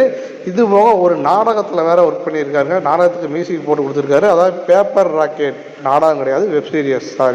நம்ம G5ல இந்த வெப் சீரிஸ் இருக்குது. பேப்பர் ராக்கெட்னு சொல்லி ஒரு வெப் சீரிஸுக்கு இவர் வந்து 2022 மியூசிக் போட்டு கொடுத்துருக்காரு. நல்லா தான் இருக்குங்க. இவர் மியூசிக் போட்டாலே கண்டிப்பாக ஹிட்டுன்னு தான் சொல்லணும். ஏன்னா வித்தியாசமான ஒரு மியூசிக் டைரக்டர். பெருசாக இவர் பேர் வெளியே தெரியலை, அது ஏன் தான் தெரியலை, இதுக்கப்புறம் கண்டிப்பாக தெரியும். அப்புறம் வந்து இந்த படத்தோட கேமராமேன் சரவணன் ராமசாமி, அவரை பற்றி தான் பார்க்க போகிறோம். சரவணன் ராமசாமி வந்து ஆல்மோஸ்ட் இதுக்கு முன்னாடி வந்து நம்ம வதந்தி வெப் பேலானி சொல்லி ஒரு இது வந்திருக்கும் பார்த்திங்கன்னா, அந்த இதுக்கு இவர் தான் கேமராமேனாக இருப்பார். அந்த எபிசோடுக்கு, அந்த ஒட்டுமொத்த எபிசோடுக்குமே இவர் தான் பண்ணியிருக்காருங்க. இது வந்து பார்த்திங்கன்னா இவரெல்லாம் மொத்தமே 4 இதுக்கு தான் ஒர்க் பண்ணியிருக்காரு. அதில் வந்து பார்த்திங்கன்னா 2025 இஸ்ன்னு சொல்லி ஒரு அடல்ட் வெப் சீரிஸ் மாதிரி கொஞ்சம் வித்தியாசமான வந்திருக்கும். அதில் ஒரே ஒரு எபிசோடுக்கு மட்டும் இவர் கேமராமேனாக ஒர்க் பண்ணியிருக்காரு 2025. அப்புறம் வந்து பார்த்திங்கன்னா இந்த கண்ணாயிரம் சொல்லி ஏஜென்ட் கண்ணாயிரம்னு சொல்லி ஒரு படம் வந்துச்சு. அந்த படத்தில் இவர் வந்து ஃபுல்லாகவே ஒர்க் பண்ணியிருக்காரு. அப்புறம் ஆமேன்னு சொல்லி ஒரு குறும்படம் அதுக்கு வந்து ஒர்க் பண்ணியிருக்காருங்க. இவர் வந்து ஃபஸ்ட்டாக 2020 வந்து பார்த்திங்கன்னா அசிஸ்டன்ட் கேமராமேனாக வந்து பார்த்திங்கன்னா கோட்பாடு அப்படின்னு ஒரு படத்தில் வந்து பார்த்திங்கன்னா அசிஸ்டன்ட் கேமராமேனாக ஒர்க் பண்ணார். இவர் வந்து அவ்வளோதான். 2020 அசிஸ்டண்ட்டு, 21 ஒரு ஷார்ட் ஃபிலிமு, 22 ஃபுல் ஃபிலிமு. அப்புறம் ஒரு 2 வருஷம் எங்கே போனார்னே தெரியல.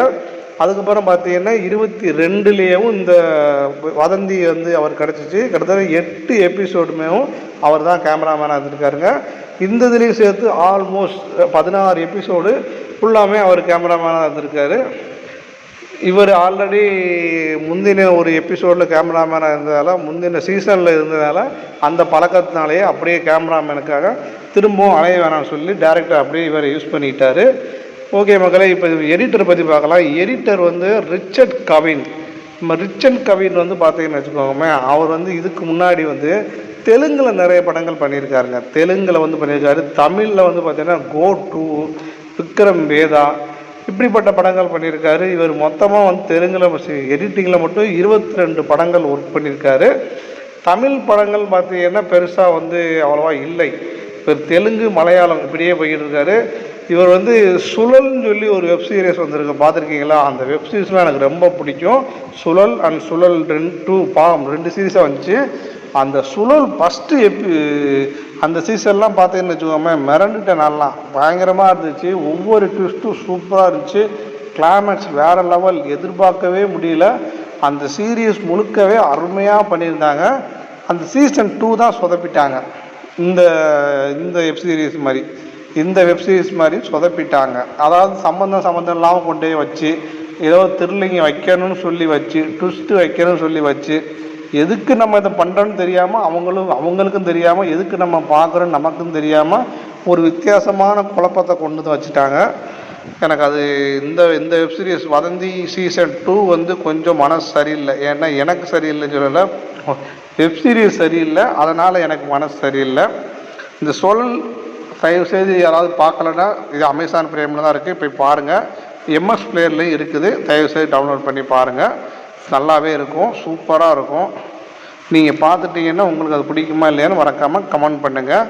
இவர் படமாக பண்ணது பார்த்திங்கன்னா குழந்தைகள் முன்னேற்ற கழகம் சொல்லி போன வருஷத்தில் யோகி பாபு நடித்த ஒரு படங்கள், அதுக்கு வந்து ஃபுல்லாமே எடிட்டிங்கு அவர் தான் ஒர்க் பண்ணார்.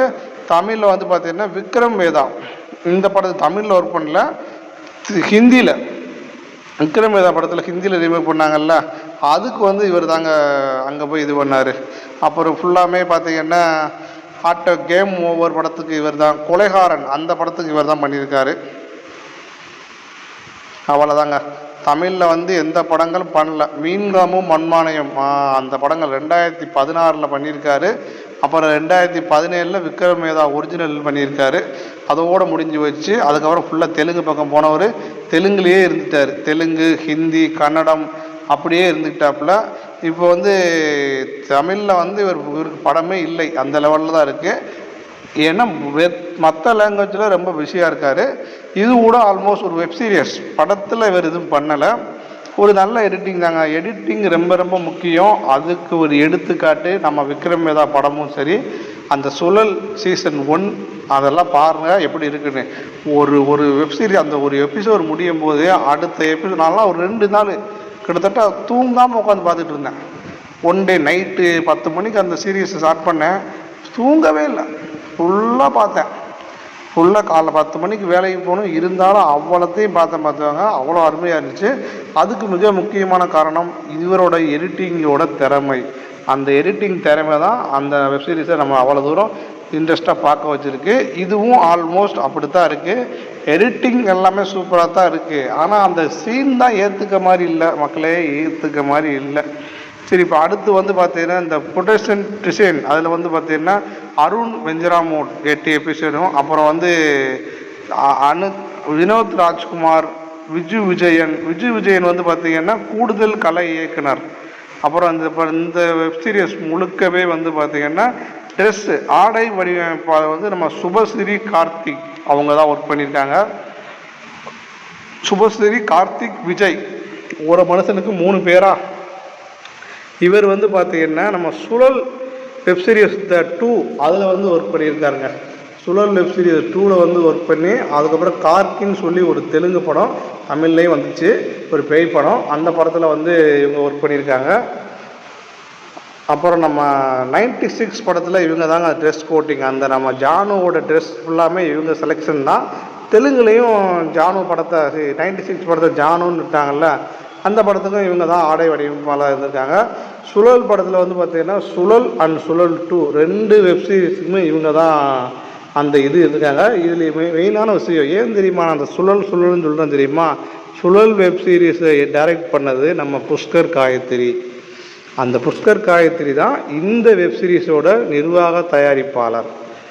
அதனால தான் அங்கே ஒர்க் பண்ண எல்லாரையும் கூப்பிட்டு வந்து இந்த வெப்சீரிஸில் அப்படியே அவங்க கண்டினியூ பண்ணிக்கிட்டாங்க. நீங்கள் வாங்க அவங்க ஒர்க் எனக்கு பிடிச்சிருக்குன்னு சொல்லிவிட்டு நம்ம புஷ்கர் காயத்ரி வந்து அந்த ஒர்க்கிங்கை அப்படியே இந்த இதுலேயும் விட்டு நம்ம கொஞ்சம் வித்தியாசமாக பண்ணுவோம் சொல்லி பண்ணிக்கிட்டு இருக்காங்க, பண்ண வச்சுருக்காங்க. அது எல்லாமே நல்லாவும் வந்திருக்கு. இந்த வெப்சீரிஸ்லேயுமே ட்ரெஸ்ஸிங்லாம் பார்த்தீங்கன்னா சூப்பராக கரெக்டாக பண்ணியிருக்காப்புல நம்ம காஸ்டியூம் டிசைனர் சுபஸ்ரீ கார்த்திக் விஜய். சுபஸ்ரீ கார்த்திக் இதில் உங்களுக்கு எனக்கு சின்ன டவுட் என்னென்னா இவங்க ஆனா பொண்ணான்னு தான் தெரியல.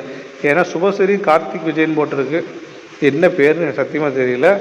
அட்லீஸ்ட் இந்த பேராக தெரிஞ்சுக்குவோமே தான் நான் உங்களுக்கு சொல்லிக்கிட்டு இருக்கேன். ஆளு தான் நமக்கு தெரியாது, பேரையாக தெரிஞ்சுக்குவோம். அப்புறம் வந்து பார்த்திங்கன்னா மேக்கப் மேன் ஆர்டிஸ்ட்டில் வந்து பார்த்திங்கன்னா மெயின் மேக்கப் மேன் வந்து பார்த்திங்கன்னா நான் ஆல்ரெடி அங்கே சொல்லிட்டேன், அசிஸ்டன்ட் பிரசாந்த், உதவி ஒப்பனை கலைஞர். இவர் வந்து பிரசாந்த், இவரும் ஆல்மோஸ்ட் சுழல்லையும் ஒர்க் பண்ணியிருக்காரு. அது போக ஃபஸ்ட்டு வதந்தி வெப்சீரிஸ் அதுலேயும் ஒர்க் பண்ணியிருக்காரு, இப்போ பார்ட் 2லேயும் வந்து ஒர்க் பண்ணியிருக்காரு.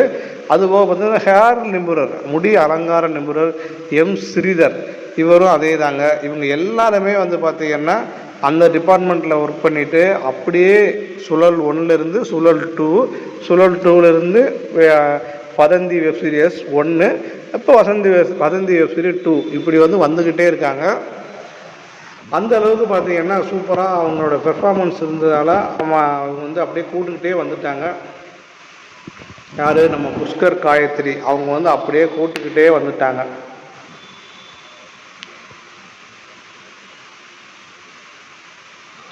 இதில் வந்து அசிஸ்டன்ட் டைரக்டர் யாருன்னு பார்த்தீங்கன்னு வச்சுக்கோங்க, நம்ம தீனு ஆகாஷ் அவர் தாங்க. Deenu Akash, Praveen Kumar, Dinesh Rajan, Milan Matthew, Udhayaraj, ஆகஸ் Anand, SPR Balaji, Ashik Rahman, Ranjini Sundaram, Yugendhar Yuqi.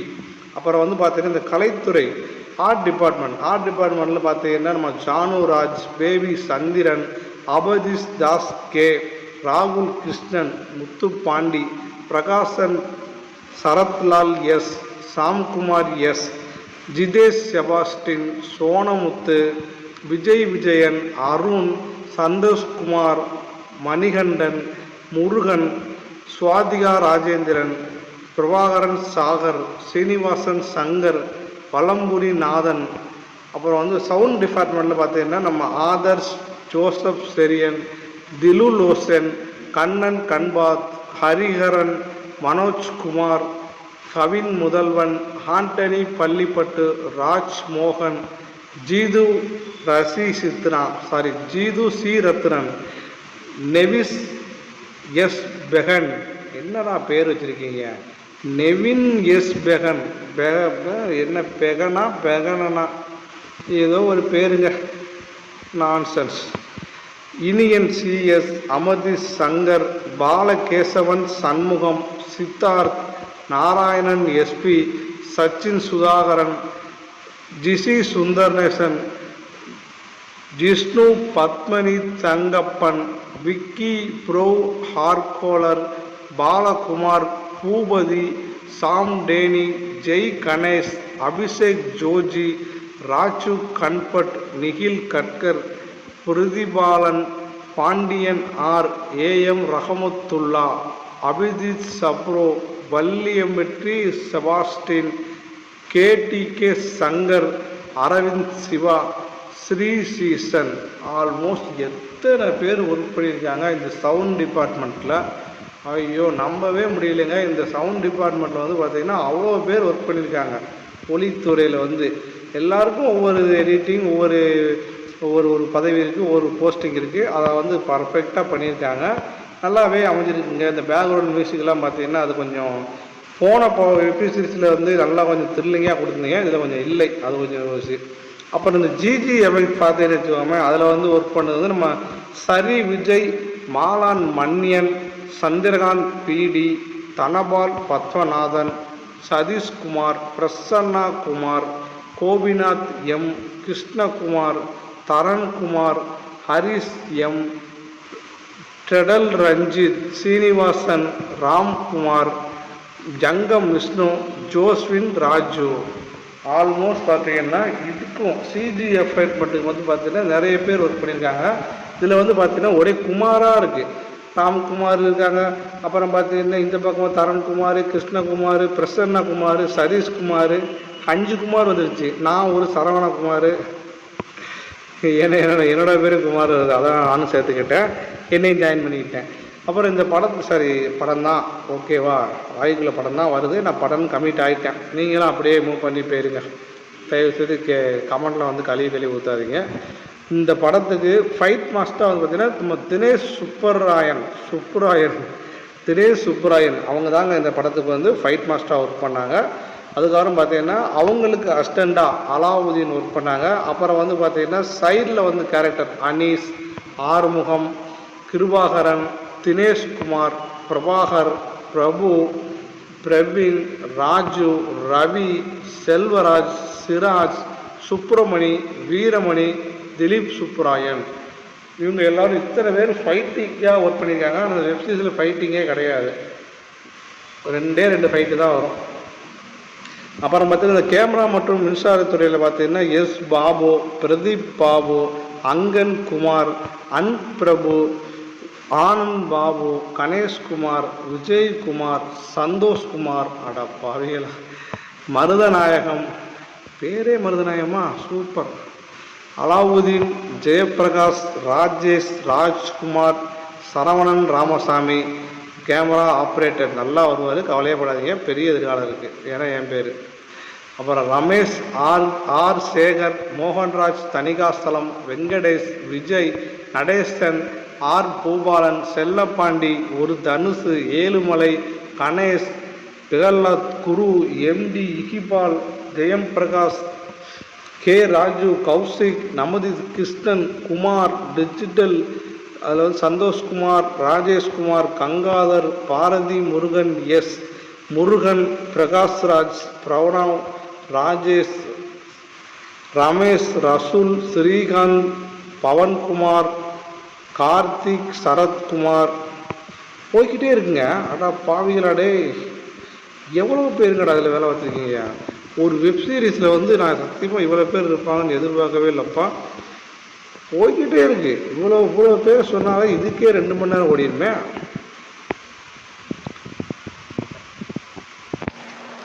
இன்னும் நிறைய பேர் இருக்காங்க மக்களே. அதுக்கு முன்னாடி நான் தண்ணி குடிச்சுக்கிறேன்.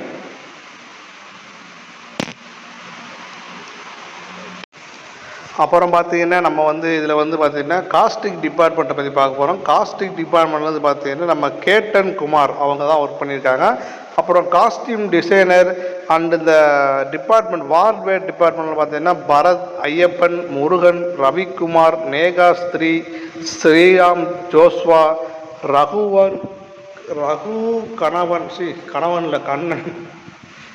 கண்ணன், பிரேம்குமார், ரவிக்குமார். அப்புறம் பார்த்திங்கன்னா இந்த எடிட்ரிக்கல் டிபார்ட்மெண்ட்டில் வினோத்ஜி, நீண்டகுமார், பிரேனாந்த கழுத்தூரா, என்ன பேர் இது, அவர் பேர் வந்து வினோத் நந்தகுமார், சுக்பிரீத் சிங், பிரணித் களத்தூர் தாங்க, பிரணித் களத்தூர், சரி விஜய். அப்புறம் வந்து பார்த்திங்கன்னா தல மேலாண்மையில் வந்து என் அருள்மொழியன், விவேகானந்தன், இளையராஜா, விஜய் கல்மேக புலவர், கோகுல் ராம், மிஸ் ரமேஷ், முகமது சர்ப்ரைஸ், தமிழ் செந்தில், பாட்ஷா செந்தில் வீரப்பன். இசைத்துறையிலேருந்து பார்த்தீங்கன்னா பாலில் Jobson, Sylvie Sharon, Vicky Clinton, Vasanth David, ஜனுல் Bhagat, Kumar Karthik, Simon K King. இவர் தாங்க முக்கியமான மியூசிக் டைரக்டரு. இவருக்கு கீழே இத்தனை பேர் இருக்காங்க ஒருத்தவங்க. பதிவு பொறியாளர், ட்ரம்ஸ்க்கு, ரிதம்க்கு, மியூசிக் அமைப்பாளர், கூடுதல் இசைப்பலிகை, இசை நிர்வாகி, இசைக்குழு, இந்திய பிரதிநிதி, இப்படி வந்து பார்த்திங்கன்னா அவங்க நிறைய டிபார்ட்மெண்ட்டில் வந்து ஒரு சாதாரண நம்ம வந்து ஒரு வெப்சீரிஸ் பார்க்குறோம், இல்லை ஒரு பாட்டு கேட்குறோம் அப்படின்னு வச்சுக்கோமே, அந்த பாட்டை கடந்துட்டு போயிடுறோம். அதுக்கு பின்னாடி எத்தனை பேரோட உழைப்பு இருக்குது, அதைத்தான் நான் உங்களுக்கு இவ்வளோ தூரம் தெளிவாக சொல்லிக்கிட்டு இருக்கேன். அட்லீஸ்ட் அவங்க பேரையாக நம்ம தெரிஞ்சுப்போமே, அந்த ஒரு நல்ல எண்ணம் மட்டும்தான் மக்களே. தயவுசெய்து யாரும் கோவப்படாதீங்க. வெறும் பேரை மட்டுமா நம்ம தெரிஞ்சுக்கணும்னு சொல்லிட்டு தான் அதெல்லாம் நான் சொல்லிக்கிட்டு இருக்கேன். அப்புறம் பார்த்திங்கன்னா இதில் வந்து பார்த்திங்கன்னா நம்ம பாலசுப்ரமணியன், ஜசன் எல் கில்வோட், இவர் தான் இசை தயாரிப்பு. இந்த பாலசுப்ரமணியன் வந்து பார்த்திங்கன்னா இந்திய பிரதிநிதி. அப்புறம் சாம்டேனி இசை தயாரிப்பு உதவியாளர். பெவன் லெககுமார், இவர் வந்து பார்த்திங்கன்னா ஏகப்பட்ட டிபார்ட்மெண்ட்டில் ஒர்க் பண்ணியிருக்காருங்க. செண்பராஜ் கணேசலிங்கம் பின்னணி பாடகர். கிறிஸ் ஜேசன் கிதார் கலைஞர். குமார் கார்த்திக் பாடல் வரிகளை எழுதியவர், பாடலாசிரியர். சைமன் கே கிங், இவர் தாங்க ஃபுல்லாமே மியூசிக் டைரக்டர். அப்புறம் நியோநாதன் எலிஸ் பாடகர். சுஷ்மிதா நரசிம்மன் பின்னணி பாடகர். ராகேஷ் இந்த பித்தளை. அப்புறம் மணி ராமன்யோ, இவரும் ஒரு பாடலாசிரியர். அப்புறம் மேனகா சலீம் பின்னணி பாடகர். அப்புறம் அபினியா செண்பகராஜ் பின்னணி பாடகர். ரமேஷ் ஸ்ரீதர் பின்னணி பாடகர். பத்மா ஸ்ரீவாசன் பின்னணி பாடகர். வெப்சீரிஸில் பாட்டே கிடையாது, அது பேர் எதுக்கு இவ்வளோ பேர் பின்னணி பாடகராக கேட்டிங்கன்னா, அந்த கோரஸ் கொடுக்கறது, சில பல சவுண்டு வருதுன்னு பார்த்தீங்கன்னா அதெல்லாம் இவங்க தான் பண்ணியிருப்பாங்க. பேக்ரவுண்டில் வந்து வித்தியாசமாக சவுண்ட்லாம் வரும், அதெல்லாம் இவங்க வழி ஒர்க் பண்ணியிருப்பாங்க. நம்ம சுதர்சன் கேராம், லலித் கல்லூரி அவங்க வந்து பார்த்திங்கன்னா, அப்புறம் பாலு தங்குச்சன். அப்புறம் இந்த வெப்சீரிஸுக்கு ஃபுல்லாமே டான்ஸுக்கு வந்து பார்த்திங்கன்னா நம்ம அல்திஸ் கேஸ், இவங்க வந்து அஸ்டன் உதவி நடன அமைப்பாளர். அப்புறம் பவித்ரம் எம், இவரும் ஒரு உதவி நடன அமைப்பாளர். கோமதி, கிறிஸ், ஜெயபிரகாஷ், ஸ்ரீகிருஷ், இவங்கெல்லாம் வந்து டான்ஸ் மாஸ்டர்கள். அப்புறம் இந்த கலர் டிபார்ட்மெண்ட் வண்ணத்துறையில் வந்து பார்த்தீங்கன்னா சிவசங்கர் ஒரு வண்ண கலைஞர். மரியோ ஜோன் கிறிஸ்டினா, இவர் வந்து டிஐ கணக்கு மேலாளர். அப்புறம் சிந்திரகாந்த் வந்து பார்த்திங்கன்னா டிஐ வணிக தலைவர். அப்புறம் பிரதீப் வந்து இணக்கவாதி. கே பிரசன்னா வந்து டிலையன் ப்ரொடியூசர். அப்புறம் ஜேஎஸ் அஜய் சேகர், இவர் வந்து பார்த்திங்கன்னா வெளியிருந்து உதவி பண்ணுறாரு. அப்புறம் பாண்டியன் எம் சண்முகா, இவர் ஒரு வண்ணை கலைஞர். அப்புறம் நம்ம குண்டாலா சப்னா, இவங்க வந்து டிஐ கணக்காளர். அப்புறம் ரகுநாத் வர்மா டிஐ சிஇஓ அப்படின்னு சொல்லி ஒரு முக்கியமான பொறுப்பில் இருக்கார். அப்புறம் கிரிஷா வர்மா, இவங்க வந்து டிஐ நிர்வாக தயாரிப்பாளர். அப்புறம் கோபிநாத் எம், இவங்களும் டிஐ தலைவர். இவர் தாங்க இந்த டிஐ டிபார்ட்மெண்ட்டுக்கு ஹெட்டு, இவர் தான் கோபிநாத் எம். இவருக்கு கீழே தான் பார்த்தீங்கன்னா நிர்வாக அமைப்பாளர், சிஇஓ, அப்புறம் கணக்காளர் அப்படின்னு சொல்லி நிறைய பேர் போய்கிட்டு இருக்காங்க. அப்புறம் வந்து கடைசியாக நம்ம வந்து உற்பத்தி துறையை பற்றி பார்க்க போகிறோம். உற்பத்தி துறையை பற்றி பார்த்தோன்னா ஆனந்த் உற்பத்தி ரன்னர். எஸ் தனலிங்கம் உற்பத்தி மேலாளர். ரூபின் ராஜ் உற்பத்தி ரன்னர். ரகு உற்பத்தி மேலாளர். அப்புறம் நவீன் குமார் உற்பத்தி ரன்னர். கேவி உற்பத்தி ரன்னர். மிருதுலா உற்பத்தி ரன்னர். பரத் சந்திரன் உற்பத்தி ரன்னர். வினிஸ்தா ரமேஷ், இவர் வந்து உற்பத்தி ஒருங்கிணைப்பாளர். சுதர்சன் தினகரன் தயாரிப்பு நிர்வாகி. நவீன்குமார் வெங்கடாச்சலம், இவர் வந்து கலை பயிற்சியாளர். கடைசியாக நம்ம சரி விஜய் போஸ்ட் ப்ரொடக்ஷன் மேற்பார்வையாளர். ஓகே விஜய் என்ற பெயரில் இருக்கார். தமிழில் வந்து சரி விஜய் நம்ம சொல்கிறோம். அப்புறம் வந்து பார்த்திங்கன்னா இந்த உற்பத்தி நிதி மற்றும் கணக்கியலில் வந்து பார்த்திங்கன்னா நம்ம ஹெரிக்சன், சுகந்தி, நடராஜன், ராம்ஜி, சுமித்ரா ஸ்ரீ, இவங்கெல்லாம் இருக்காங்க. இதுபோக கூடுதல் குழுவினர் யாராவது பார்த்திங்கன்னா எம் மிருதன் மிதின், இவர் அந்த வட்டார மொழியை பேசுறதுக்காண்டி பயிற்சி ட்ரைனிங் கொடுத்துருக்காருங்க. அப்புறம் பிரியங்கா ராஜேந்திரன், இவங்க வந்து பார்த்தீங்கன்னா திட்டத்தலைவர், அதாவது எந்த ஒரு பிளானாக இருந்தாலும் இவங்க தான் அதை ரெடி பண்ணுறது. அப்புறம் வந்து பார்த்திங்கன்னா கூடுதல் உள்ளடக்க தயாரிப்பாளர் நம்ம டிமோனி கோர்பர் நடிச்சிருக்காங்க, ஒர்க் பண்ணியிருக்காங்க. அப்புறம் ராஜ்குமார், இவர் வந்து பார்த்திங்கன்னா டிஜிட்டல் மேஜிங் தொழில்நுட்ப வல்லுநர். அப்புறம் பிரவீன்குமார், இவர் வந்து டிஜிட்டல் இமேஜிங் தொழில்நுட்ப வல்லுநர். Abhishek R Mallappan beetroot.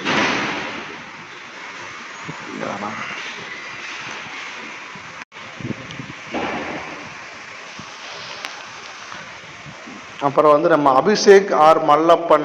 தனுஷ் நாயர், இவர் வந்து ஒலி கலவை மாஸ்டரிங். கேபி பிரசன்னா, விளம்பர வடிவமைப்பு தலைப்பு வடிவமைப்பு. சிராஜ் அங்கடிபுரம், உதவியாளர். அப்புறம் வந்து பார்த்தீங்கன்னா காதர் பாஜா, ஹெல்பிங்.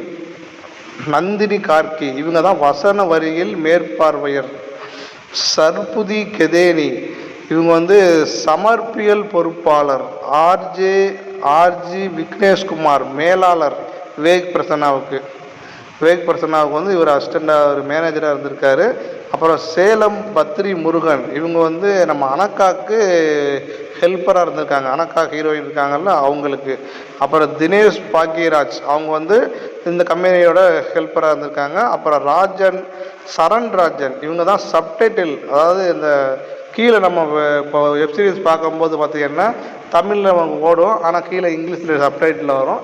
அதே மாதிரி இப்போ ஹிந்தியில் ஓடும், அங்கே மலையாளத்தில் சப்டைட்டில் வரும். அந்த மாதிரி இல்லைன்னா ஹிந்திலேயே சப்டைட்டில் வரும்.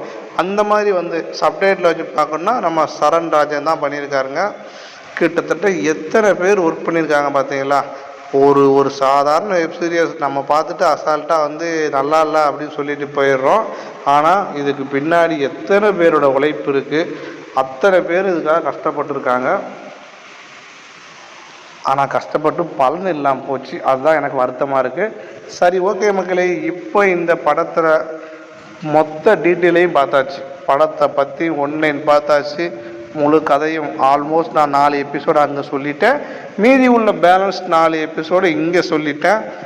இப்போது இந்த வெப்சீரிஸோட ப்ளஸ் அண்ட் மைனஸ், அது போக எப்படியெல்லாம் அந்த வெப்சீரிஸ் இருக்குது, எங்கெங்கெல்லாம் சொதப்பிட்டாங்க, எங்கெங்கெல்லாம் கோட்டை விட்டுருக்காங்க, இப்போது இதை நீங்கள் பார்க்கலாமா வேண்டாமா, யார் யார் பார்க்கலாம், என்னுடைய தனிப்பட்ட ரேட்டிங், என்னுடைய சேனல் மூவி வாய்ஸ் சேனலோட தனிப்பட்ட ரேட்டிங், இப்படி இதுக்கப்புறம் எல்லாம் தெளிவாக பார்க்கலாம். அதுக்கு முன்னாடி நீங்கள் இப்போ தான் ஃபஸ்ட் டைம் நம்ம மூவி வாய்ஸ் தமிழ் சேனலுக்கு வரீங்கன்னா மறக்காமல் நம்ம சேனலை சப்ஸ்கிரைப் பண்ணிக்கோங்க. அப்படியே இந்த வீடியோவுக்கு ஒரு லைக்கை போடுங்க. முடிஞ்சால் உங்கள் ஃப்ரெண்ட்ஸ் அண்ட் ஃபேமிலிக்கு யாருக்காவது ஷேர் பண்ணி விடுங்க. வாங்க இப்போது இந்த வெப்சீரிஸோட டேரக்டர்கிட்டருந்து ஆரம்பிப்போம். டேரக்டர் தான் மெயினான ஆள். டேரக்டர்கிட்டருந்து நம்ம போகிறோம். ஆண்ட்ரோ லூயிஸ், அவர் தாங்க இந்த வெப்சீரிஸோட டேரக்டர். ஆல்மோஸ்ட் இவர் தான் இதுக்கு முன்னாடியான வெப்சீரிஸையும் டைரக்ட் பண்ணது. அதாவது வதந்தி சீசன் 1 அதையும் இவர் தான் பண்ணியிருந்தார் டைரக்டிங். அது சூப்பராக இருந்துச்சு, அருமையாக இருந்துச்சு. இது சூப்பராக இருந்துன்னு சொல்லவா, சுமாராக இருந்துன்னு சொல்லவா, மொக்கையாக இருந்துன்னு சொல்லவான்னு எனக்கே தெரியல. அதாவது பிரியாணி, சாப்பாடு, பரோட்டா 3ஐயும் போட்டு மிக்ஸ் பண்ணி கொடுத்தா எப்படி இருக்கும், அந்த மாதிரி தான் இந்த இது இருக்குது. நம்ம சுழல் வெப்சீரிஸ் 1, சுழல் வெப்சீரிஸ் 2, நம்ம வதந்தி வெப்சீரிஸ் 1, இந்த 3ஐயும் போட்டு கலந்து கொடுத்துட்டு இந்தாங்கப்பா 3இன் கலவைன்னு சொல்லி வெப்சீரிஸ் டீயை விழுந்து எங்கிட்ட கொடுத்துட்டீங்க பார்ட் 2ன்னு சொல்லிட்டு ஒன்றுமே விளங்கலை. எதுக்காக இந்த வெப்சீரிஸை எடுத்தாங்க, இந்த டைரக்டர் எதுக்காக இதை எடுத்தாங்கன்னு எனக்கு பதில் சொல்லியே ஆகணும். உங்களுக்கு இந்த வெப்சீரிஸ் பிடிச்சிருக்கா இல்லையான்னு மறக்காமல் கமெண்ட் பண்ணுங்கள் மக்களே. மக்களே, ஏற்கனவே இந்த வெப்சீரிஸ் வதந்தி வெப்சீரிஸோட ப்ளஸ் அண்ட் மைனஸை நான் ஏற்கனவே இந்த முதல் 4 பார்ட்டில் வந்து சொல்லியிருக்கேன். இருந்தாலும் இப்போ இந்த நேரடியாக இந்த வீடியோ பார்க்குறவங்களுக்காண்டி அதை நான் மறுபடியும் சொல்கிறேன். என்னையை பொறுத்த வரைக்கும் இந்த வெப்சீரியஸ் ஒரு மொக்கை தாங்க. இந்த டேரக்டர் வந்து எதுக்காக இப்படி பண்ணார்னே தெரியல. சொதப்பி எடுத்துகிட்டு போயிட்டார். Hide and pain, rustic gather, அப்படி இப்படின்னு சொல்லி முதல்ல வந்து பார்த்திங்கன்னா ஒரு எலும்பு கூடு கிடைக்குது. இதுதான் கதை. ஒரு ரோடு போடுறாங்க, அதில் வந்து பார்த்திங்கன்னா ஒரு எலும்புக்கூடு கிடைக்குது. அதனால் அது ஒரு ஸ்டேட் பிரச்சனையாக மாறி சென்ட்ரல் பிரச்சனையாக மாறி அதுக்கு வந்து விசாரிக்க வராங்க. யாருக்கிட்ட வந்து கேஸை கொடுக்காங்க? ஒரு தண்டனை கைதி பெற்ற ஒரு சசிகுமார், தண்டனை கைதி சொல்லக்கூடாது, தண்டனையான ஒரு என்ன சொல்லுவாங்க, பனிஷ்மெண்ட் டியூட்டி போட்டிருக்கிற ஒரு எஸ்ஐ, அவர்கிட்ட வந்து நம்ம எஸ்ஐ வந்து ஒரு எஸ்பி வந்து கொடுக்குறாங்க. அனகா மேடம் அவங்க தான் எஸ்பி நடிச்சிருக்காங்க. அவங்க வந்து பார்த்திங்கன்னா இதில் வந்து நம்ம இவரை வந்து இப்போ கொடுக்காங்க. ஒரு எஸ்பின்னா ஒரு டிபார்ட்மெண்ட்டில் ஒரு மாவட்டத்தில் வந்து ஒட்டுமொத்தமாக கண்ட்ரோலில் இருப்பாங்க. ஒரு மாவட்டத்தில் எத்தனை ஒரு ஸ்டேஷன் இருக்கணும், அத்தனை ஊர்லனா அப்போ அத்தனை ஸ்டேஷன்லேயும் ஒவ்வொரு இன்ஸ்பெக்டர் இருப்பாங்க. அது எல்லாரையும் மீறி இவர் தான் பெஸ்ட்டா சொல்லுங்கள், இவர் தான் பெஸ்ட்டுன்னு சொல்லி நீங்கள் எந்த தைரியத்தில் கொண்டு போய் இவர்கிட்ட அந்த கேஸை கொடுத்தீங்க? இவர் தாங்க இந்த இந்த வெப்சீரிஸ்லேயே சொதப்புன்னு ஆள். அடுத்த வெப்சீரிஸை இழுக்கிறதுக்கு, அந்த அடுத்த எபிசோடை இழுக்கிறதுக்கு என்னெல்லாம் பண்ண முடியுமோ அதை எல்லாத்தையும் சசிகுமாரை வச்சு பண்ணிட்டீங்க. சசிகுமாருக்கு இந்த வெப்சீரிஸ் நடிக்கவே வரல. இந்த தாடியை வேற வச்சுக்கிட்டு, அவர் எப்பயும் தாடியோடு தான் இருக்கார். ஒன்றும் கூட துப்பராக ஒரு பேஸ் எக்ஸ்பீரியன்ஸ் படம் முழுக்க சோகமாகவே இருக்கார். 8 வருஷம் கழிச்சு புள்ள பிறந்திருக்கு.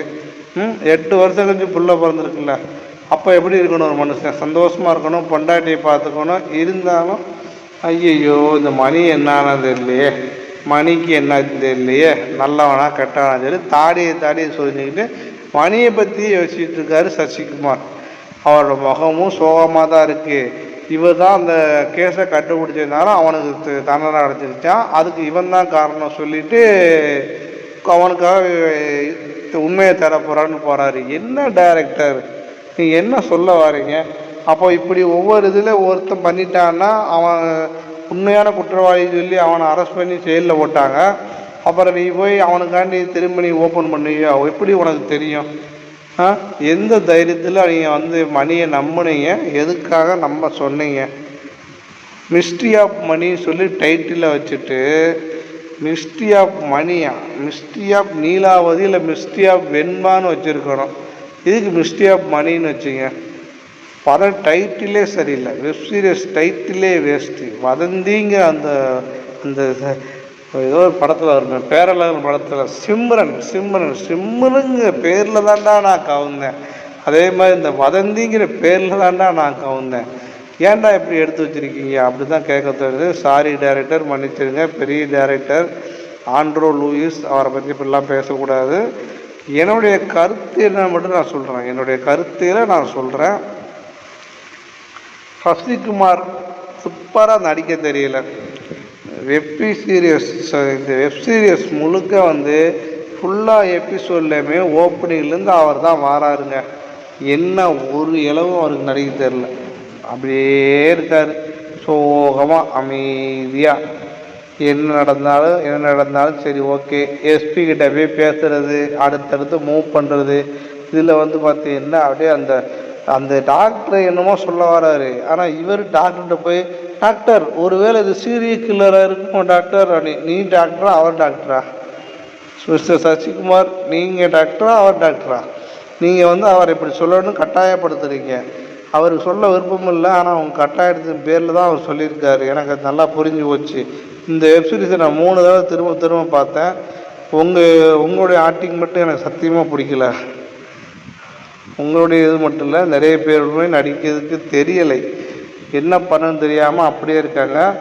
சரி ஓகே, சசிகுமாரை பொறுத்த வரைக்கும் இந்த வெப்சீரிஸில் நடிக்காமலே இருந்திருக்கலாம். ஏனென்றால் போன வெப்சீரியஸ் வதந்தி பார்ட் 1 வந்து பார்த்தீங்கன்னா நடிப்பு அரக்கன் எஸ்.ஏ. சூர்யா என்னமா நடிச்சிருப்பார் யோசிச்சு பாருங்கள். அருமையாக நடிப்பாக இருக்கும். அந்த ஒவ்வொரு அவர் கேஸ் அதை சால்வ் பண்ணுற விதமாகட்டும், இன்வெஸ்டிகேஷன் அதை வந்து விசாரணை பண்ணுற விதமாகட்டும் பார்த்தீங்கன்னா அருமையாக இருக்கும். அடுத்து என்னன்னு சொல்லி நமக்கு ஒரு பதட்டத்தையும் ஒரு இதையும் கொடுக்கும். பார்க்கணும்னு சொல்லி ஒரு ஆர்வத்தை ஏற்படுத்தும். ஆனால் இந்த வெப்சீரிஸில் சசிகுமாரோட கேரக்டர் வந்து ஒரு எஸ்பி, இந்த கொலைக்கான ஒரு லீடு பண்ணிக்கிட்டு இருக்காரு. யாரும் கண்டுபிடிக்கமான ஒரு முக்கியமான ஒரு இது இருக்கார். அவர்கிட்ட இருந்து இப்படி ஒரு பெர்ஃபார்மன்ஸ், எது பூர் பெர்ஃபார்மன்ஸ், ரொம்ப ரொம்ப ரொம்ப ஒஸ்ட்டு பெர்ஃபார்மன்ஸ் நான் எதிர்பார்க்கல. இன்னும் கொஞ்சம் அதிரடியாக சூப்பராக பாய்ச்சலாக இருந்தான்னா, நம்ம எப்படி குட்டிப்புள்ளி படத்தில் எப்படி இருந்தீங்க அந்த மாதிரி இருந்தீங்கன்னா படம் முழுக்க சூப்பராக இருந்திருக்கும். வெப்சீரிஸ் இன்னும் அழகாக இருந்திருக்கும். எனக்கு ரொம்ப பிடிச்சிருந்திருக்கும். சாரி சசிகுமார் சார், என்னை மன்னித்து விடுங்கள். இந்த வெப்சீரிஸில் உங்களுடைய நடிப்புக்கு வெறும் 10க்கு 3 மார்க் தாங்க கொடுக்க முடியும். மொக்கையான வெப்சீரியஸ், மொக்கையான உங்கள் நடிப்பு. அடுத்து இந்த வெப்சீரிஸில் யாரை பற்றி பார்க்க போகிறோம்னா, நம்மளுடைய முக்கியமான ஆள் யஸ்வந்த் வந்து இந்த படத்தில் வெப்சீரியஸில் வந்து இவரோட பேர் தான் டைட்டிலே வச்சுருக்காங்க. மிஸ்ட்ரி ஆஃப் மணி, மடக்கத்தன் மணின்னு சொல்லி ஒரு கேரக்டர் பண்ணியிருக்காங்க. மடக்கத்தன் அப்படின்னா என்னென்னா அந்த ஊரோட பேர். அந்த ஊரில் வந்து இவர் மணின்னு சொல்லி ஒரு ஜல்லிக்கட்டு வீரராக இருக்காருங்க. நல்ல ஒரு ஜல்லிக்கட்டு வீரர். எல்லா பக்கமும் இவருக்கு நல்ல மதிப்பு இருக்குது, நல்ல பேர் இருக்குது. எங்கே போனாலும் தம்பி வாப்பா நீ தானே மடக்கத்தான் மணி, அந்த காலையை அப்படி பிடிச்ச சொல்லி பேசுகிறாங்க. நல்ல ஜாலியான ஒரு கேரக்டர். ஊருக்குள்ளே வந்து நல்ல வசதியாக இல்லை, நல்ல ஜாலியாக வாழக்கூடிய ஒரு யங் ஹீரோ. நல்ல ஒரு ஜல்லிக்கட்டு காளையை பிடிச்சிட்டு ஜல்லிக்கட்டு காளை மாதிரி துள்ளிட்டு தெரிகிற ஒரு காளை. இவருக்கு வந்து பார்த்திங்கன்னா சூப்பரான கேரக்டர் கொடுத்துருக்காங்க. நல்ல கேரக்டர், நடிப்பதுக்கு அவ்வளோ ஸ்கோர் இருக்குது.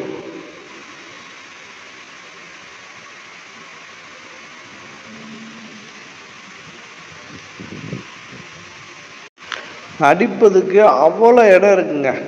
அவ்வளோ இடம் இருந்து இவர் நடிக்கவே இல்லைங்க. ஓப்பனிங்கில் அந்த பொண்ணை லவ் பண்ணுற மாதிரி வர சீன்லாம் சூப்பராக இருக்குது. யாருன்னே தெரியாத ஒரு பையனுக்கு ஒரு பொண்ணு லவ் பண்ணி பேசுகிறேன், இப்போ ஃபோன் பண்ணி லவ் பண்ண சொல்லும்போது எல்லாருக்குமே அந்த இன்ட்ரெஸ்ட் வரும். பார்க்கணும் பேசணும்னு சொல்லிட்டு போய் பார்க்குறது, பேசுகிறது, லவ் பண்ணுறது ஜாலியாக இருக்குது. அவரும் நல்லா ஜாலியாக இருக்காருங்க. அந்த பொண்ணும் சூப்பராக இருக்குது. இவரும் நல்லா அழகாக லவ் பண்ணிக்கிட்டு அப்படியே போய்கிட்டு இருக்காருங்க. இப்போ தாங்க இவர் ஜெயிலுக்குள்ளே இருந்து காட்டுறாங்க. ஓப்பனிங் சீனே இவர் ஜெயிலில் தான் காட்டுறாங்க. யாரா நீ சொல்லிட்டு வசவக்காடு வைவார் அவர் இன்ஸ்பெக்டரு. 2 பேரை கொண்டுட்டு பணத்தை மறைச்சி வச்சிட்டேன்னா உன்னை காப்பாற்ற முடியாத சொல்லிட்டு வசவக்காடு வைவார். அப்படி ஒரு கேரக்டர் நடிச்சிருக்காரு. ஜெயிலுக்குள்ளே போயிட்டு இவர் ஏன் அமைதியாக இருந்தார், எனக்கு அதுதான் டவுட்டாக இருக்குது. ஏன் அமைதியாக இருக்கணும்? ஒரே கேள்வி, எதுக்காக அமைதியாக இருந்தீங்க, எதுக்காக அமைதியாக இருக்கணும்? அப்படி அமைதியாக இருக்க வேண்டிய அவசியமே கிடையாது. யோசிச்சு பாருங்கள். அப்படி அமைதியாக இருந்து என்ன பண்ண போகிறீங்க? எதுக்காக அமைதியாக இருக்கணும்? நீங்கள் கொலை பண்ணலும் தெரியுது, ஓகே. அப்போ என்ன சொல்லணும்? உங்கள் தங்கச்சியே காணோம், அதான் உங்கள் கேரக்டர், ஓகேங்களா? உங்கள் கேரக்டரில் நீங்கள் எப்படி இருக்கணும்? உங்கள் கூட பிறந்த தங்கச்சியே காணோம். நீங்கள் உதிராக லவ் பண்ணால் உங்கள் லவ்வரையும் காணோம். அவனே நீ கொல்லலை, சரி ரைட்டு. அப்போது வெளியே வந்துட்டு உண்மையாக எவன் கொலை பண்ணதுன்னு விசாரிக்கணும். அவனை கண்டுபிடிச்சி அவனை போட்டு தள்ளணும். இப்படி தான் ஒரு அண்ணங்காரனா ஒரு காதலனாக இருந்திருக்கணும். ஆனால் நம்ம ஹீரோ என்ன பண்ணுறாரு? எதுவுமே சொல்லாமல் அமைதியாக இருந்துடுறாருங்க. எதுவுமே சொல்லாமல் அமைதியாக இருந்துடுறாரு. படம் முழுக்க, வெப்சீரிஸ் முழுக்க அமைதியாக தான் இருக்கார். கிளைமேக்ஸில் மட்டும்தான் வாயை திறப்பார். ஜாலியாக இருந்த மனுஷன் இப்படி ஜெயிலில் போய் உட்காரவும் எனக்கு வருத்தமாக இருந்துச்சு. ஆனால் எனக்கு இந்த கேள்வி வந்துக்கிட்டே இருந்துச்சு மைண்டில். என்ன இவர் ஏன் பேச மாட்டேங்கிறாரு? ஒருவேளை இவர் தான் கொண்டிருப்பாரோ? அதாவது டைரக்டர் என்ன பண்ணியிருக்காருன்னா, இவர் மேல் நம்ம சந்தேகப்படணும், ஒரு 4 எபிசோடு இவரை வச்சு ஓட்டணும்னு சொல்லிட்டு நம்மளை இது பண்ணியிருக்காங்க. நம்ம இந்த ஆளை நம்பணும்னு சொல்லிட்டு இவர் அமைதியாக இருந்தாலும் நம்ம நம்புவோம். ஏன்னா குற்றமுள்ள நெஞ்சு குறுகு இருக்குது. இவர் கொலை பண்ணலைன்னு அவர் பேசியிருப்பார்ல. அந்த இன்ஸ்பெக்டர் கூட அதான் சொல்லுவார், எப்படி நீங்கள் நம்புனீங்க அப்படி கேட்கும்போது அவன் இருந்தால் மத்தியில் அமைதியாக அதை வச்சுதான், உண்மையே பண்ணலன்னா சொல்ல வேண்டியதானே அப்படின்னு சொல்லியிருப்பார். அந்த இதுதாங்க அதை நமக்கு நம்ப வைக்காங்க. கிட்டத்தட்ட இதை வச்சு ஒரு 4 எபிசோடு ஓட்டிடுவாங்க. ஃபுல்லாமே 4 எபிசோட் மணியோட அமைதி தான் வந்துட்டு இருக்கும். அப்புறம் வந்து பார்த்திங்கன்னா ஒரு 2 எபிசோடு வந்து சீரியல் கில்லர்னு சொல்லி ஓட்டிட்டாங்க. மீதி உள்ள ஒரு எபிசோடு வந்து கிளைமேக்ஸ் எபிசோடு வந்து பார்த்திங்கன்னா அதில் ஒரு வித்தியாசமான ட்விஸ்ட்டை வச்சுருக்காங்க. அந்த கிளைமேக்ஸ் தான் ட்விஸ்ட்டு. கிளைமேக்ஸ் எபிசோடு 7, 8 தான் பயங்கரமான ட்விஸ்ட்டு. மொத்தம் 8 எபிசோடு இருக்குது. 8 எபிசோடில் 6 எபிசோடு குப்பை, 6 எபிசோடு மரண குப்பை, கடைசி 2 எபிசோடு மரண மாதம். அதில் எந்த மாற்றம் கிடையாதுங்க, மரண மாதம் இருந்துச்சு. சரி, நம்ம தொடர்ந்து நம்ம யஸ்வந்த் நடிப்பை பற்றி பார்ப்போம். யஸ்வந்த் நடிப்பு இதில் ஒன்றுமே இல்லைங்க. தான் தங்கச்சியை காண வந்து சரி ஓகே அண்ணனுக்கு தெரிஞ்சிச்சு தான் தங்கச்சி வந்து ஒரு லெஸ்பியோ கபுல்னு சொல்லி, அதாவது ஒரு லெஸ்பியனாக இருக்கிற ஒரு பொண்ணு தெரிஞ்சு போச்சு. அதுக்காக கொண்டுட்டானோன்னு சொல்லி ஒரு கண்ணோட்டத்தில் நமக்கு அமைக்கிறாங்க. இப்படி வந்து எல்லாருமே நமக்கு வந்து ஒரு கில்லராக சொல்லி காட்டிக்கிட்டே இருப்பாங்க. இவரோட ஆக்டிங் ஓப்பனிங்கில் நல்லா இருந்துச்சு. வெப்சீரிஸில் வந்து பார்த்திங்கன்னா ஓப்பனிங்கில் சூப்பராக பண்ணியிருந்தார். கிளைமேக்ஸில் கடைசியில் வந்து நல்லா பேசியிருந்தார். இடையில வந்து பார்த்திங்கன்னா இந்த 4, 5, 4 மட்டும்தான். 4ல் வந்து முதல் எபிசோடு சூப்பராக இருக்கும். 2வது எபிசோடில் இவர் பேசவே மாட்டார், விளங்காது. அப்படியே அமைதியாக இருங்க தம்பி சொல்லியிருப்பா டைரக்டர் ஆண்ட்ரே லூயிஸ். தம்பி இங்கே வாங்க, இதுதான் உங்கள் கேரக்டர், உங்களுக்கு வந்து மரண தண்டையை கொடுக்க போகிறோம், நீங்கள் வந்து அமைதியாக இருக்கணும். ஆயுள் தண்டனை கொடுக்க போகிறோம், அமைதியாக இருக்கணும். வெளியே வந்த உடனே பெத்த அம்மாவை பார்த்து என்னை மன்னிச்சிருங்கன்னு சொல்லணும். நான் பண்ணலைன்னு சொல்ல மாட்டேங்கான். நீ கொலை பண்ணல, யார்கிட்ட சொல்லலாம் பரவாயில்லப்பா, உன் தங்கச்சிக்கிட்ட போய் உங்கள் அம்மா கிட்ட தான் நீ பேசுகிற. உங்கள் அம்மா கிட்ட வந்து நான் பண்ணலைன்னு சொல்லதை விட்டுட்டு என்னை மன்னிச்சிருமான்னு, அப்போ இவன் தான் பண்ணிட்டான், அதனால தான் மன்னிச்சிருமான்னு சொல்லி நாங்கள் நம்பணும். அப்படி தான் நீங்கள் எடுத்துருக்கீங்க. இது எப்படி ஒரு கேரக்டரை வந்து கொண்டு வந்திருக்கீங்க?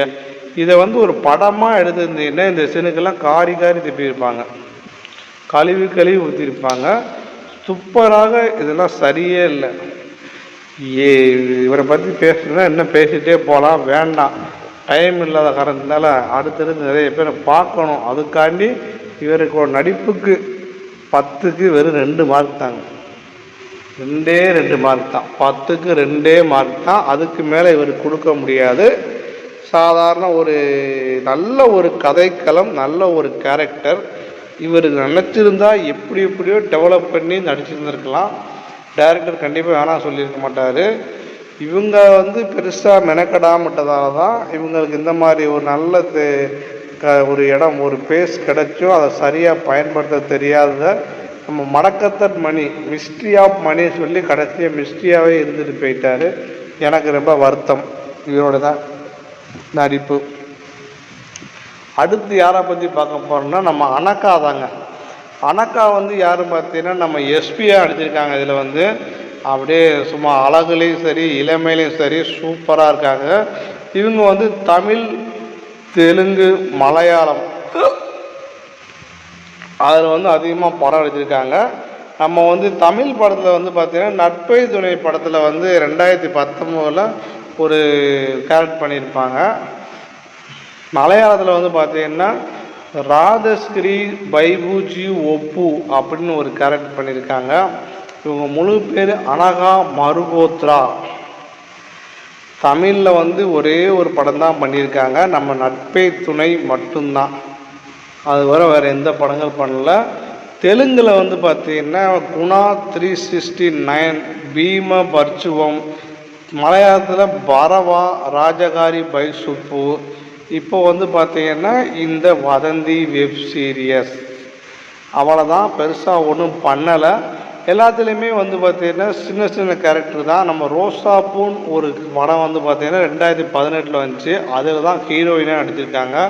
நட்பே துணை படம் வந்து 2019 ஒரு சின்ன கேரக்டர் ஸ்ரீபான்னு சொல்லி ஒரு கேரக்டர் பண்ணியிருப்பாங்க. அப்புறம் தெலுங்கில் வந்து குணா 369 கீதான்னு சொல்லி ஒரு டிக்கிலோனா படத்தில் பிரியாங்கிற கேரக்டரில் ஹீரோயினியாக பண்ணியிருக்காங்க. நம்ம தமிழ் படம் சந்தானம் படத்தில் சந்தானத்தை லவ் பண்ணுற கேரக்டரில் இவங்க தான் வந்திருப்பாங்க. அவங்க தான் கேட்டால் நம்மளால் நம்பவே முடியாதுங்க. இதுபோக கடைசி உலகப்போர் சொல்லி ஒரு படம் வந்திருக்கும், அதில் கீர்த்தனான்னு ஒரு கேரக்டர் பண்ணியிருக்காங்க. இப்போ எக்ஸ் படத்தில் வந்து பார்த்திங்கன்னா கீர்த்தனான்னு சொல்லி அதே கேரக்டர் தான் பண்ணியிருக்காங்க. எக்ஸ் இப்போ வந்த படங்க, நம்ம ஆர்யா நடித்த படம். பெருசாக ஒன்றும் வெளியே போகலை, யாருக்குமே தெரியல. அந்த படம் இறங்குனதும் தெரியல, வெளியே போனதும் தெரியல, அப்படியே அமைங்கிருச்சு, அப்படியே மண்ணுக்குள் மர்மமாக அந்த படம் போயிடுச்சு.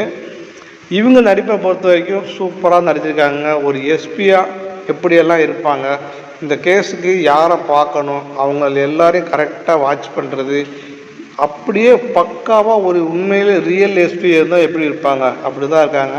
கேரக்டரில் வந்து கச்சிதமாக பொருந்திருக்காங்க. அவங்க நடை உடை அந்த ஸ்டைலு, புருஷன்கிட்ட அமைதியாக போகிறதும் அதில் சொல்லிகிட்டே போவாங்க. சகிக்க மாட்டாங்க, என்ன தான் வெளியே பெரிய ஆளாக இருந்தாலும் வீட்டுக்கு வந்தால் புருஷனுக்கு அடிமை தான் அப்படின்ற மாதிரி. அது வந்து எனக்கு ஒரு சின்ன வசனம் பிடிக்கலை. அது சசிகுமார் உடனே தடுப்பார், அப்படியெல்லாம் கிடையாது, இது வந்து அன்பு பாசம், அடிமை கிடையாது, புருஷன் மேலே இருக்கிற பாசத்தில் பண்ணுறாங்க, அவ்வளோதான் ஒழிய யாரும் இங்கே யாருக்கும் அடிமை கிடையாது, ஆண் பெண் எல்லாரும் சமந்தான். அதுக்கு எடுத்துக்காட்டே அவங்களுடைய டிபார்ட்மெண்ட், அந்த போலீஸ் பதவி தான், எஸ்பியாக இருக்காங்க. அதில் வந்து எப்படியெல்லாம் நடக்கணும், அந்த கேஸை ரீஓப்பன் பண்ணால் என்னெல்லாம் பண்ணணும்னு சொல்லிட்டு எவ்வளோ சப்போர்ட், நம்ம சசிகுமாருக்கு ஃபுல் சப்போர்ட்டாக இருப்பாங்க. இவங்களும் பார்த்தீங்கன்னா ஆல்மோஸ்ட் வெப்சீரிஸ் ஓப்பனிங்லேருந்து கடைசி வரைக்கும் வராங்க, அதில் எந்த மாற்றம் கிடையாதுங்க. சூப்பராக பண்ணியிருக்காங்க. இவங்களோட நடிப்புக்கு தாராளமாக 10க்கு 8.5 மார்க் கொடுக்கலாங்க. அருமையாக நடிச்சிருக்காங்க, பர்ஃபெக்ட். அதாவது கேரக்டருக்கு என்ன தேவையோ, கேரக்டரை எப்படி இருக்கணுமோ அதை உணர்ந்து அப்படியே அதில் நடிச்சிருக்காங்கன்னு சொல்கிறத விட அந்த கேரக்டராகவே வாழ்ந்திருக்காங்க. நம்ம எஸ்பி அனக்கா இவங்க வந்து இதில் வந்து அருமையாக நடிச்சிருக்காங்க. சரி, இப்போ வந்து அடுத்து யாரை பற்றி பார்க்க போகிறோம் பார்த்தீங்கன்னா, இன்னொரு ஹீரோயின் தாங்க, அபர்ணா தாஸ் வந்து இவங்களை வந்து எனக்கு ரொம்ப வருத்தம். இவங்க இப்போ தான் ஒரு படம் வந்துச்சு, டாடான்னு சொல்லி ஒரு படம் வந்துச்சு, பார்த்துருப்பீங்க. அருமையான படம், கவின் ஹீரோவாக அடித்து நம்ம அபர்ணா தாஸ் ஹீரோ அடித்து கிளைமேக்ஸ்லாம் அழுதுட்டேன். அப்படி ஒரு கிளைமேக்ஸு இதுலேயும் ஆல்மோஸ்ட் அப்படி ஒரு கிளைமேக்ஸு அப்படிலாம் இருக்குது. ஆனால் இதில் வந்து இவங்களை சசிகுமாருக்கு ஒரு பொண்டாட்டி வேணும், ஒரு ஹீரோயின் வேணும்னு சொல்லி இவங்க வச்சுருக்காங்க போல், அதான் எனக்கு தெரியுது. மற்றபடி இவங்களுக்கு பெருசாக எந்த வித சீனும் கிடையாது, டயலாக் கூட கிடையாதுங்க. அமைதியாக இருக்கணும், அவ்வளோதான். இவங்க வந்து வெப்சீரிஸ் ஃபுல்லாமே வரமாட்டாங்க, அங்கங்கே அப்பப்போ எங்கெல்லாம் வந்து அடுத்த சீனுக்கு டைரக்டருக்கு யோசிக்க தெரியலையோ, எங்கெல்லாம் வந்து இந்த கிரைம் ஹிஸ்ட்ரியை சரியாக கொண்டு போக முடியலையோ அங்கெல்லாம் இவங்க கேரக்டரை கொண்டு வந்துடுறாங்க. அபர்ணா தாஸை கொண்டு வந்துட்டு ஒரு சின்ன சென்டிமெண்ட் மாதிரி வச்சுக்கிறது, அந்த தாடிக்கு ஒரு காரணம், இந்த மாதிரி 8 வருஷம் குழந்தை இல்லைன்னு சொல்லி ஒரு கேரக்டரில். இப்போ 8 வருஷம் கழிச்சு குழந்தை பிறக்குது, அப்போ வந்து அவங்களோட ஃபீலிங் எப்படி இருக்கணும், தான் ஹஸ்பண்ட் ஒரு இன்ஸ்பெக்டராக அந்த கேஸில் இவ்வளோ தான் இருக்கார், அவரோட மன உளைச்சலை ஒரு பொண்டாட்டியை எப்படி பார்த்துக்கணும்னு சொல்லிட்டு அந்த கேரக்டருக்கு என்ன தேவையோ அவரை தான் கரெக்டாக பண்ணியிருக்காருங்க. ஆனால் அந்த கேரக்டர் தாங்க பெருசாக இல்லை. இன்னும் கொஞ்சம் ஒரு நல்ல நடிகை, நல்ல டயலாக் கூட பேசுவாங்க, இன்னும் கொஞ்சம் ஏதாவது ஒரு எபிசோடில் இவங்களுக்கு கொஞ்சம் அதிகமான இடம் கொடுத்துருக்கலாம், ஒரு பேஸ் கொடுத்துருக்கலாம், ஏதாவது ஒரு டயலாக்கெல்லாம் ஒரு 30 நிமிஷம் ஒரு எபிசோடு வருதுன்னா அதில் ஒரு 20 நிமிஷமாக இவங்களை காட்டியிருக்கலாமே. ஒட்டு மொத்தமாக 8 எபிசோடையும் சேர்த்து இவங்களை ஒரு 30 நிமிஷம் காட்டியிருக்கீங்க, இல்லை 20 நிமிஷம் காட்டியிருப்பீங்க, அவ்வளோதான். எனக்கு கொஞ்சம் வருத்தம். ஏன்னா நல்ல நடிகை வந்து யூஸ் பண்ணாமல் விட்டுட்டார் டைரக்டர், அதுதான் முக்கியம். அவங்களுக்கு நடிக்க தெரியாதுன்னு சொல்ல மாட்டேன், அவங்கள சரியாக யூஸ் பண்ண தெரியாமல் விட்டுட்டாங்க. சசிகுமாரும் ஆல்மோஸ்ட் அதுதான். ஆனால் சசிகுமார் வந்து ஒரு டைரக்டர், அப்போ அவருக்கு தெரியணும்ல இப்படி பண்ணணும் அப்படி பண்ணணும்னு சொல்லிட்டு அதை பண்ணாமல் விட்டுட்டார். அதனால தான் எனக்கு அவர் மேலே ரொம்ப வருத்தம். இவங்களோட நடிப்புக்கு 10க்கு 5 மார்க் கொடுக்கலாங்க. அது கூட இவங்க நடிப்புக்கு மட்டும்தாங்க. டைரக்டர் இன்னும் கொஞ்சம் பெருசாக சீன் வச்சுருந்தாங்கன்னா சூப்பராக பண்ணியிருப்பாங்க, நல்லாவே பர்ஃபார்ம் பண்ணுவாங்க. நல்ல நடிகை, அதில் எந்த மாற்றம் கிடையாது. ஹீரோயினியை மட்டும் பண்ணக்கூடிய ஆள் கிடையாதுங்க, எல்லா கேரக்டரும் பண்ணுவாங்க. அப்படி ஒரு கேரக்டரை ஏற்றுக்கிட்டது தான் இந்த அபர்ணா தாஸ். இந்த இதில் வந்து ஒரு கேரக்டர் பண்ணியிருப்பாங்க. அப்புறம் இதில் யாரை பற்றி பார்க்க போகிறோம் பார்த்தீங்கன்னா, விவேக் பிரசன்னா. இவர் தாங்க இந்த வெப்சீரிஸே கிங்கு இவர் தாங்க. இவர் ஓப்பனிங்லேயே சொல்லிடுறேன், இவரோட நடிப்புக்கு 10க்கு 10 மார்க் தாராளமாக கொடுக்கலாம். இப்போது இந்த வெப்சீரிஸ் முழுக்கவே பார்த்திங்கன்னா சூப்பராக அருமையாக பண்ணியிருக்கார். அவர் அந்த கன்னியாகுமரி நாகர்கோவிலோட அந்த வார்த்தை உச்சரிப்பு, அந்த ஸ்லாங் மாடலு, பேசுகிற பேச்சு அருமையாக இருக்கும். பார்த்தீங்கன்னா ஒவ்வொரு இடத்துலையும் சீரியஸான இடத்துல கூட சிரிக்க வச்சுட்டு போயிடுறாப்புல. இப்படியே எனக்கு அந்த அந்த மாடலிங் பேச தெரியல. ஆல்மோஸ்ட் எனக்கு திருநெல்வேலி, அவருக்கு கன்னியாகுமரி, நாகர்கோவிலும் பக்கம்தான், எல்லாருக்குமே ஒரே ஊர் பக்கம்தான் பார்த்தாங்க. ஆனாலும் இந்த கன்னியாகுமரி அந்த மக்கள் பேசுகிற பாஷை நமக்கு புரியவே புரியாது.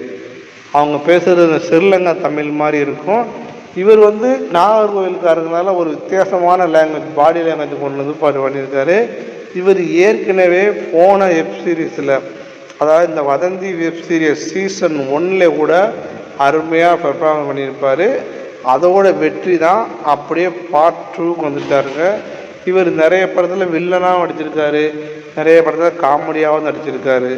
வித்தியாசமான ஒரு ஆளுங்க இவர். விவேக் பிரசன்னா இவரை புரிஞ்சிக்கவே முடியாது.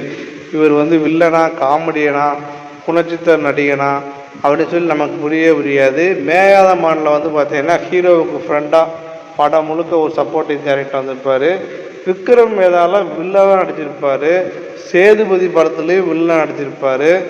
விஜய் சேதுபதியோடைய ஒரு 4-5 படம் பண்ணியிருக்காரு நினைக்கிறேன், வில்லனாக பண்ணியிருப்பார்.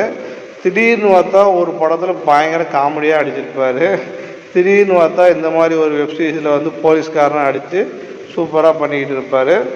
நல்லாவே பண்ணியிருக்காருங்க. இந்த வெப்சீரிஸ்னு ஓப்பனிங்லேயே அவருக்கு மார்க் கொடுத்துட்டேன். எல்லா இடத்துலையுமே பார்த்தீங்கன்னு வச்சுக்கோமே, அது பக்காவாக பண்ணியிருப்பார்.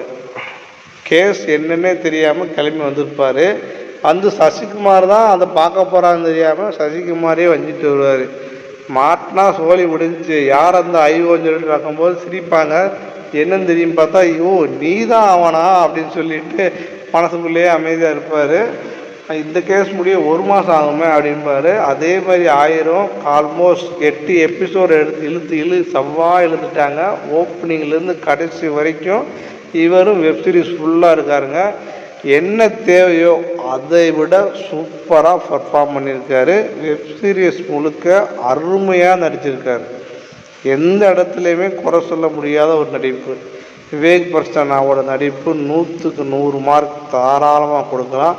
10க்கு 10 மார்க் வச்சுக்கோங்க, சாப்பிடுங்க விவேக் பிரசன்னா. அடுத்து இந்த வெப்சீரிஸில் யாரை பற்றி பார்க்க போகிறோம், இந்த நீலாவதி கேரக்டரில் நடிச்சிருக்க பொண்ணு தாங்க. நீலாவதி கேரக்டர் நம்ம ரேவதி சர்மா தாங்க நடிச்சிருக்காங்க. ஒரு அழகான இளம் பெண், ஒரு நார்மலாக ஒரு வாலிப வயசு உள்ள ஒரு பெண் இப்படி தான் இருப்பாங்கன்னு சொல்லி கரெக்டாக காட்டியிருக்காங்க. ஜல்லிக்கட்டில் மாடை பிடிச்சோன்னே லவ் வந்துடுது. யார் என்னன்னு தெரியாமல் நம்பர் எடுத்து ஃபோன் பண்ணி பேசி லவ் பண்ணி கடைசியில் செத்தே போயிட்டாங்க. இப்படி ஒரு கேரக்டர் இவங்களுக்கு சரியான சீன்ஸ் இல்லைன்னு சொல்ல மாட்டேன், கரெக்டாக இருக்குது. அதை கரெக்டாக பண்ணியிருக்காங்க, நல்லாவே இருக்குங்க. இவங்க அந்த ஒவ்வொரு இதுலையும் போய் கோவப்பட்டு பேசுகிறது, அப்புறம் திரும்பி அவங்க கூட சண்டை போடுறது, லவ் பண்ணுறது, ஜாலியாக ஊர் சுற்றுறது, எல்லாருமே ஃபேஸ் எக்ஸ்பிரஷன் நடிச்சிருவாங்க. முகத்தை நடிப்பை காட்டுவாங்க ஒருத்தங்க. அப்படி ஒரு நடிகை இவங்க தான். அப்படி அந்த நிறைய நடிகை இருக்காங்க. அதில் இவங்க கண்டிப்பாக கூடி சீக்கிரம் அடுத்தடுத்து பெரிய படங்கள் கண்டிப்பாக பண்ணுவாங்க. பெரிய பெரிய ஆக்டர் கூட கண்டிப்பாக பண்ண வாய்ப்பு இருக்குது. சூப்பரான ஒரு நடிகை.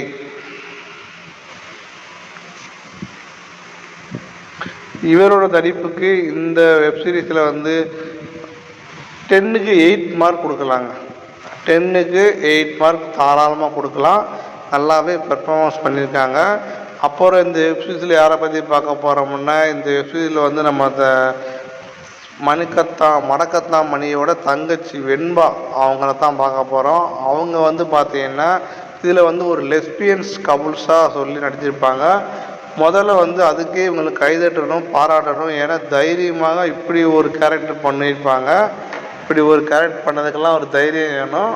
ஸ்டூடியோஸ் சரி சினிமா தானே அப்படின்னு சொல்லி பண்ணதுக்கு அதில் கூட யோசிப்பாங்க, இப்படி பண்ணிட்டோம்னா நமக்கு இமேஜ் வேறு மாதிரி போயிருமே, அடுத்தடுத்து சினிமா சான்ஸ் தேடும்போது நம்மளை வேறு மாதிரி யூஸ் பண்ண ஆரம்பிச்சிடுவாங்களேன்னு சொல்லி யோசிக்காமல் தைரியமாக நடித்ததுக்கு உங்களுக்கு ஒரு வாழ்த்துக்கள் சகோதரி. கண்டிப்பாக நீங்கள் வந்து இந்த தைரியத்துக்காகவே நீங்கள் வந்து அடுத்தடுத்து பெரிய பெரிய வெப் சீரியஸ் அண்ட் மூவிஸ் கண்டிப்பாக வருவீங்க. உங்களுக்கு சிறந்த எதிர்காலம் இருக்குது, அதில் எந்த மாற்றமும் கிடையாது. ஏன்னா தைரியமாக சில விஷயங்கள் முடிவெடுக்கும் போது வாழ்க்கையில் கண்டிப்பாக முன்னேற முடியும். அதுக்கு வந்து எடுத்துக்காட்டு உதாரணமும் நீங்கள் தான். அந்த வெண்மாங்கிற கேரக்டரில் கரெக்டாக நடிச்சிருப்பாங்க, பக்காவாக ஒரு இது பண்ணியிருப்பாங்க.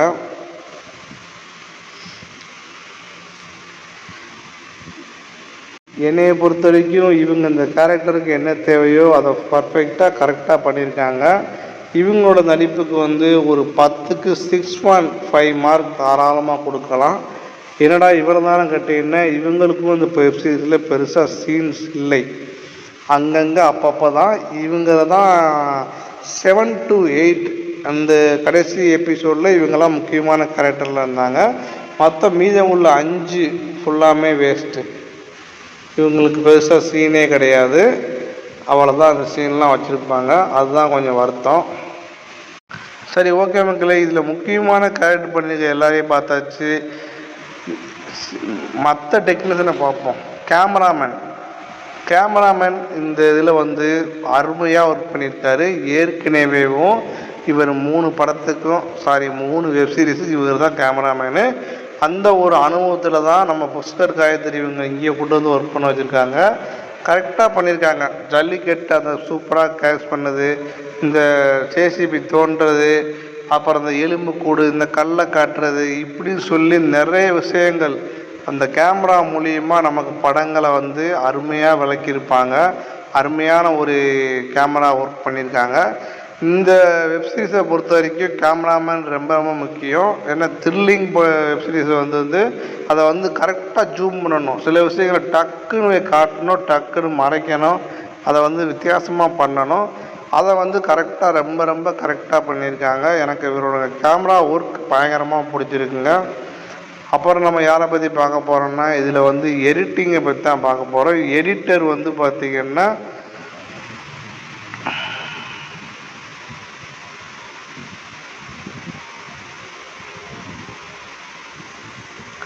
அருமையாக எடிட்டிங் பண்ணியிருக்காருங்க. இந்த படம் வெப் சீரியஸ் எல்லாமே வந்து கட்டிங் ஒரு ஒட்டிங், அது ரொம்ப முக்கியம். ஏற்கனவே நான் சொல்லிட்டேன். சுழல் வெப் சீரிஸில் இவர் பணியாற்றுனதுனால தான் இவருக்கு இந்த வாய்ப்பு கிடச்சிச்சு. அதில் வந்து அருமையாக ஒரு எடிட்டிங் திறமையை கொடுத்ததுனால தான் இதுலேயும் வந்து அருமையாக இவர் எடிட்டிங் பண்ணியிருந்தாலும் வெப் சீரிஸ் சரியில்லாதனால சொதப்பிட்டாங்க. அதுலேயும் இந்த 4, 5, 6 இந்த 2 வெப் சீரிஸ் வந்து வேணுக்குன்னே இதை இழுக்கணும்னு சொல்லி சேர்த்து வம்படியாக வச்சுருக்காங்க. அடுத்து 8 எபிசோடு கொண்டு போகணுமே சொல்லிவிட்டு என்னைய மாதிரி இப்போ வந்து எப்படியாவது இழுக்கணுமே சொல்லிட்டு இழுத்துக்கிட்டு இருக்கோம்ல, அந்த மாதிரி இழுத்துக்கிட்டு இருக்காங்க. அதில் வந்து ஒரு வடக்கன் கேரக்டர் கொண்டு வந்து, அதில் வந்து ஒரு சீரியல் கில்லர் கேரக்டர் கொண்டு வந்து கடைசியில் சப்பையாக முடிச்சிருப்பாங்க. அவன் கை க்ளோஸ் போடல, அதனால தான் இப்படி இருக்குது. இது வந்து மிகப்பெரிய human error, just human error அப்படிம்பார். நம்ம சேத்தன் மாமா அவள் தான் அடிச்சிருக்காரு. இதில் வந்து டாக்டராக வந்து பண்ணியிருப்பார். எனக்கு மிகப்பெரிய வருத்தம். அந்த ஒரு இதில் வந்து மிஸ்ட்ரி ஆஃப் மணின்னு பேரை வச்சுட்டு ஏன் சைக்கிள்குள்ளே கொண்டு வந்தாங்க? டைரக்டர் ஆண்ட்ரே லூயிஸ் ஏன் கொண்டு வரணும்? அதுவே எனக்கு புரியல. எதுக்காக அதை கொண்டு வந்தாங்கன்னு தெரியல. அதையும் 2 எபிசோடு நான் அந்த பொண்ணை போய் குடுகுறுன்னு பார்க்கறது, அவனோடது எல்லாத்துலேயும் கிடைக்கிறது. யார் செத்து கிடந்தாலும் அவனோட டிஎன்ஏ அங்கே இருக்கும். என்னப்பா நடக்குன்னு சொல்லி யோசிச்சா இவன் தான் சீரியல் கில்லர் அப்படின்னு சொல்லி காட்டுறாங்க. காலத்தில் அவன் அப்பாவிடா, அவன் பானிபூரிக்கு வந்தவனை போய் பயங்கரமான சீரியல் கில்லர்னு சொல்லிட்டீங்களேன்னு நமக்கு சிரிப்பு தான் வந்துச்சு. திரும்பவும் கேஸ் இந்த பக்கம் வருது, மணக்கத்தான மணி மேலே. இப்படி தான் ஒரு இது பண்ணியிருக்காங்க. எதுக்கு தான் இந்த கேரக்டர் தெரியல. படம் முழுக்க வெப் சீரிஸ் முழுக்க 2 பேர் வருவாங்க. ஒன்று நம்ம வெண்பாவை ரகசியமாக காதல் பண்ணுற சுதேந்திரன் ஒரு கேரக்டரில் வந்து ஒரு சின்ன பையன் அடிச்சிருப்பான். நம்ம மணியோட ஃப்ரெண்டாகவே இருப்பான். கூட இருந்து ஃப்ரெண்டோட தங்கச்சியே ஒன் சைடு லவ் பண்ணிகிட்டே இருப்பான். அப்படி ஒரு கேரக்டர். அவர் வந்து அமைதியாக இருப்பார், பேசவே மாட்டார். கிளைமேக்ஸில் பெரிய சம்பவம் பண்ணியிருப்பாருங்க. பெரிய சம்பவம். அது வரைக்கும் ஒட்டுமொத்த 8 எபிசோட்லேயும் அமைதியாக இருந்துட்டு கடைசி 2 செகண்ட் ஒரு 2 நிமிஷத்தில் போய் மாஸ் காட்டிட்டு போயிட்டாரு. அந்த 2 நிமிஷம் பெர்ஃபார்மன்ஸ் ஒட்டுமொத்த 8 எபிசோடையும் பார்த்தவங்க அப்படியே மனசில் பதிஞ்சிட்டார். அவர் அப்படியே டப்பியாகவே விட்டுருந்தீங்கன்னா ஒன்றும் இல்லாமல் டம்மியாக விட்டுருந்தீங்கன்னா பெருசாக நெங்கியிருக்காது, மனசில் தங்கியிருக்காது. அப்புறம் இன்னொரு ஃப்ரெண்டு பிரபுன்னு சொல்லி ஒரு ஃப்ரெண்டு இருப்பார், கூடவே இருப்பார். இவரும் பார்த்தீங்கன்னா 2 பேருமே லவ் பண்ணிட்டு சுற்றுவாங்க. அப்படி ஒரு கேரக்டர் பண்ணியிருப்பாங்க. நல்லா லவ் பண்ணிட்டு போகும்போது அந்த லவரை போய் தப்பாக பேசி 2 பேரும் சண்டை போட்டு பிரிகிற மாதிரி ஒரு கேரக்டர் கரெக்டாக இருக்குங்க. உண்மையிலே ஒரு ஃப்ரெண்டு இருந்தால் இப்படி தான் இருப்பான். ஒரு பொண்ணு நம்மளை பார்த்து பேசிட்டான்னா அவளோட கேரக்டரை பற்றி தெரிஞ்சுக்கணும்னு அவசியம் கிடையாது. அவள் இதுக்கு முன்னாடி எப்படி இருந்தால் எனக்கு தெரியாது, எனக்கு அவள் உண்மையாக தான் இருக்கான்னு சொல்லிட்டு அவள் மேலே கண்மூடித்தனமாக அன்பை வச்சுக்கிட்டு காதல் பண்ணிட்டு தெரியும். அப்படி ஒரு கேரக்டரில் அந்த பையன் நடிச்சிருக்கான். அருமையாக நடிச்சிருக்காங்க, சூப்பராக பண்ணியிருக்காங்க. அப்புறம் இந்த லெஸ்போ கபூலில் வந்து பார்த்தீங்கன்னா பூரணின்னு சொல்லி இவங்க தான் உண்மையான லவ்வர், அருமையாக பண்ணியிருந்தாங்க. தைரியமாக வந்து அந்த பொண்ணை வந்து லிப் டு லிப் அடிக்கிறது இவங்க தான். பயப்படாத, அவனுக்கு தெரிஞ்சு போச்சு நல்லதான் சொல்லி தைரியப்படுத்துவாங்க. வீட்டை விட்டு ஓடி போகலான்னு பிளான் பண்ணுவாங்க. இந்த பொண்ணு வந்து ஏன் இதை சொல்லலை, இவனை வந்து நம்ம சுந்தரேசனை கொண்டு கடத்தி வச்சுருப்பாங்க. அந்த ஹரிணியை வந்து அந்த பூரணியை வந்து அப்படி கடத்தி வச்சிருக்க வந்து ஏன் இந்த வெண்பா காணாமல் போயிட்டான்னு தெரிஞ்ச உடனே இவன் தான் என்னையை கடத்திட்டு போனான், ஒருவேளை அவளையும் ஏதாவது பண்ணியிருப்பானான்னு சொல்லி ஏன் இவங்க வந்து சொல்லவே இல்லை, அது மாதிரி ஏன் காட்டலை. ஆனால் வந்து பார்த்திங்கன்னா ஒரு சீன் வந்து பார்த்திங்கன்னா அந்த பொண்ணோட ட்ரெஸ்ஸை எடுத்து மோந்து பார்த்து அழுகிற மாதிரி ஒரு சீன் வச்சுருப்பாங்க. அதையே வைக்கணும். அப்போ வந்து என்ன சொல்ல வரீங்க, அந்த பொண்ணு மேலே இவன் இன்னும் ஆசைப்பட்டிருக்கா, இவன் தான் ஆசைப்பட்டுட்டு அந்த பொண்ணோட நினப்பில் இருக்கான்னு சொல்லி ஒரு சீன் வைக்கிங்க. அப்போது அந்த பொண்ணுக்கு நீதி கிடைக்கணும்ல, இறந்து போயிட்டாலும் உயிரோடு இருக்காலாம் தெரியல. அப்படிப்பட்ட ஒருத்திக்கு வந்து அவன் எங்கே இருக்கான்னு தெரியணும் தேரணும்னு சொல்லிட்டு சொல்லியிருக்கணுமே போலீஸில் போய், ஏன் சொல்லலை? அந்த கேஸை விசாரிக்க இன்ஸ்பெக்டர் போய் இவங்க சொல்லியிருக்கணும், சொல்லலை. அப்புறம் வந்து பார்த்தீங்கன்னா இந்த ஊர்லேயே இருக்காங்க, அந்த ஊரில் இருக்கிற யாருக்குமே வந்து நம்ம சுரேந்திரனோட மாமா வந்து யாரும் தெரியாது. இதெல்லாம் மைனஸ். அதுக்காக சொல்கிறேன் நான். இதெல்லாம் நான் வந்து ஏன் சொல்ல ரொம்ப ரொம்ப விட்டு சொல்கிறேன் யோசிக்க பார்த்தீங்கன்னா இது எல்லாத்தையும் போன வீடியோவில் நான் சொல்லிட்டேன். அதனால தான் ஒரே வீடியோ சொன்னதை மறுபடியும் இந்த வீடியோ சொல்லக்கூடாதுன்னு சொல்லிட்டு யோசிக்கிட்டு இருக்கேன். வேறு ஒன்றும் கிடையாது. நிறைய ஓட்டைகள் இருக்குது. போனது அந்த முதல் 4 பாட்டை வந்து யாராவது பார்க்கலன்னா தயவு செய்து பாருங்கள். அதில் வந்து இதோட ப்ளஸ் அண்ட் மைனஸை நான் தெளிவாக சொல்லியிருப்பேன்.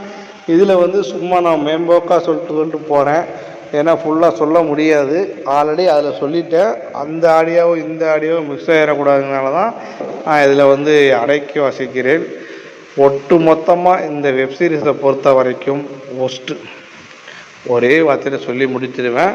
கிட்டத்தட்ட 100-150 பேர் கஷ்டப்பட்டு வேலை பார்த்துருக்காங்க, புரியுது. இருந்தாலும் தேவையில்லாதது, நீ பிடுங்கிறது பூராமே தேவையில்லாத ஆணிதாங்க மாதிரி தேவையில்லாதெல்லாம் பேசல வச்சுட்டாங்க, என்னையை வந்து பேச வச்சுட்டாங்க. அதுதான் வருத்தமாக இருக்குது. சசிகுமார் ஒரு நல்ல நடிகர், நல்ல டைரக்டர். இதில் அந்த நடிகை ஒர்க் ஆகலை, சொதப்பிட்டாங்க. புஷ்கர் காயத்ரி சுழல் சூப்பராக பண்ணியிருந்தாங்க. அதுபோக ஃபஸ்ட்டு வதந்தி வெப்சீரிஸும் அருமையாக இருந்துச்சு. இவங்களுக்கு பார்ட் 2னாலே செட் ஆக மாட்டேங்குது போல. சுழல் 2வும் செட் ஆகலை. சுழல் 2வும் பார்த்தீங்கன்னா பயங்கரமான ஃப்ளாப்பு. ஐஸ்வர்யா ராஜேஷ் பண்ணிவிட்டு என்ன பண்ணுறதுன்னு தெரியாமல் பண்ணி சொதப்பி வச்சுருப்பாங்க. அதுலேயும் அப்படித்தான் இருக்கும். அதே மாதிரி இந்த வதந்தி மிஸ்ட்ரி ஆஃப் மணியும் கூட வேஸ்ட்டு. என்ன பண்ண போகிறோன்னு தெரியாமல் எடுக்கணும்னு சொல்லி எடுத்து அவங்களுக்குள்ள சொதப்பிட்டாங்க. மீன் குழம்பு வைக்க போகிறீங்களா இல்லை தக்காளி குழம்பு புளிக்குழம்பு வைக்க போகிறீங்களான்னு தெரியல. புளிக்குழம்புக்குள்ளே மீனை போட்டால் எப்படி இருக்கும், அந்த மாதிரி பண்ணியிருக்கீங்க அந்த வெப்சீரிஸ். கேட்டால் நான் கொடுத்தது மீன் குழம்பு தான்டா அப்படின்னு நீங்கள் சொல்கிறீங்க. இந்த மாதிரி மீன் கிடக்கு, என்ன இருக்குது, ட்விஸ்ட் இருக்குது. ஒவ்வொரு எபிசோடு எண்ட்லேயும் நான் ட்விஸ்ட்டு வச்சுருக்கேன். அப்போ இது கிரைம் சீரிஸ் தான் அப்படின்னு நீங்கள் நம்ப சொல்கிறீங்க. எப்படிடா நம்ப முடியும்? கடைசி அந்த ஒரு 35 நிமிஷம் ஒரு எபிசோடு ஓடுதுன்னா அந்த 5ஆவது நிமிஷத்தில் கொண்டு ட்விஸ்ட் வைங்க. மீதி 30 நிமிஷம் ஒன்றுமே இல்லை, மண்ணாங்கட்டி மாதிரி இருக்குது, சாப்புன்னு கிடக்கு. அடுத்து என்னன்னாக்க நமக்கு அப்படியே தெரியுது, இது இப்படி தான் போகுது, இப்படி தான் முடிய போகுதுன்னு நல்லாவே தெரியுது. பெருசாக ஒரு இன்ட்ரெஸ்ட்டும் இல்லை, எந்த விதமான ஆர்வமும் இல்லாமல் தான் பார்த்தேன். எபிசோடு 3 தடவை திரும்ப பார்த்தேன். வெப்சீரிஸ் ஃபுல்லாமே தெரியும். எனக்கு சரியில்லை மக்களே, பிடிக்கல. ஒருவேளை உங்களுக்கு இந்த வெப்சீரிஸ் பிடிச்சிருந்தா மறக்காமல் கமெண்ட் பண்ணுங்கள். நல்லா இருக்குப்பா, ஏன்பா அப்படிலாம் பேசுகிறேன்னு சொல்லி மறக்காமல் கமெண்ட் பண்ணுங்கள்.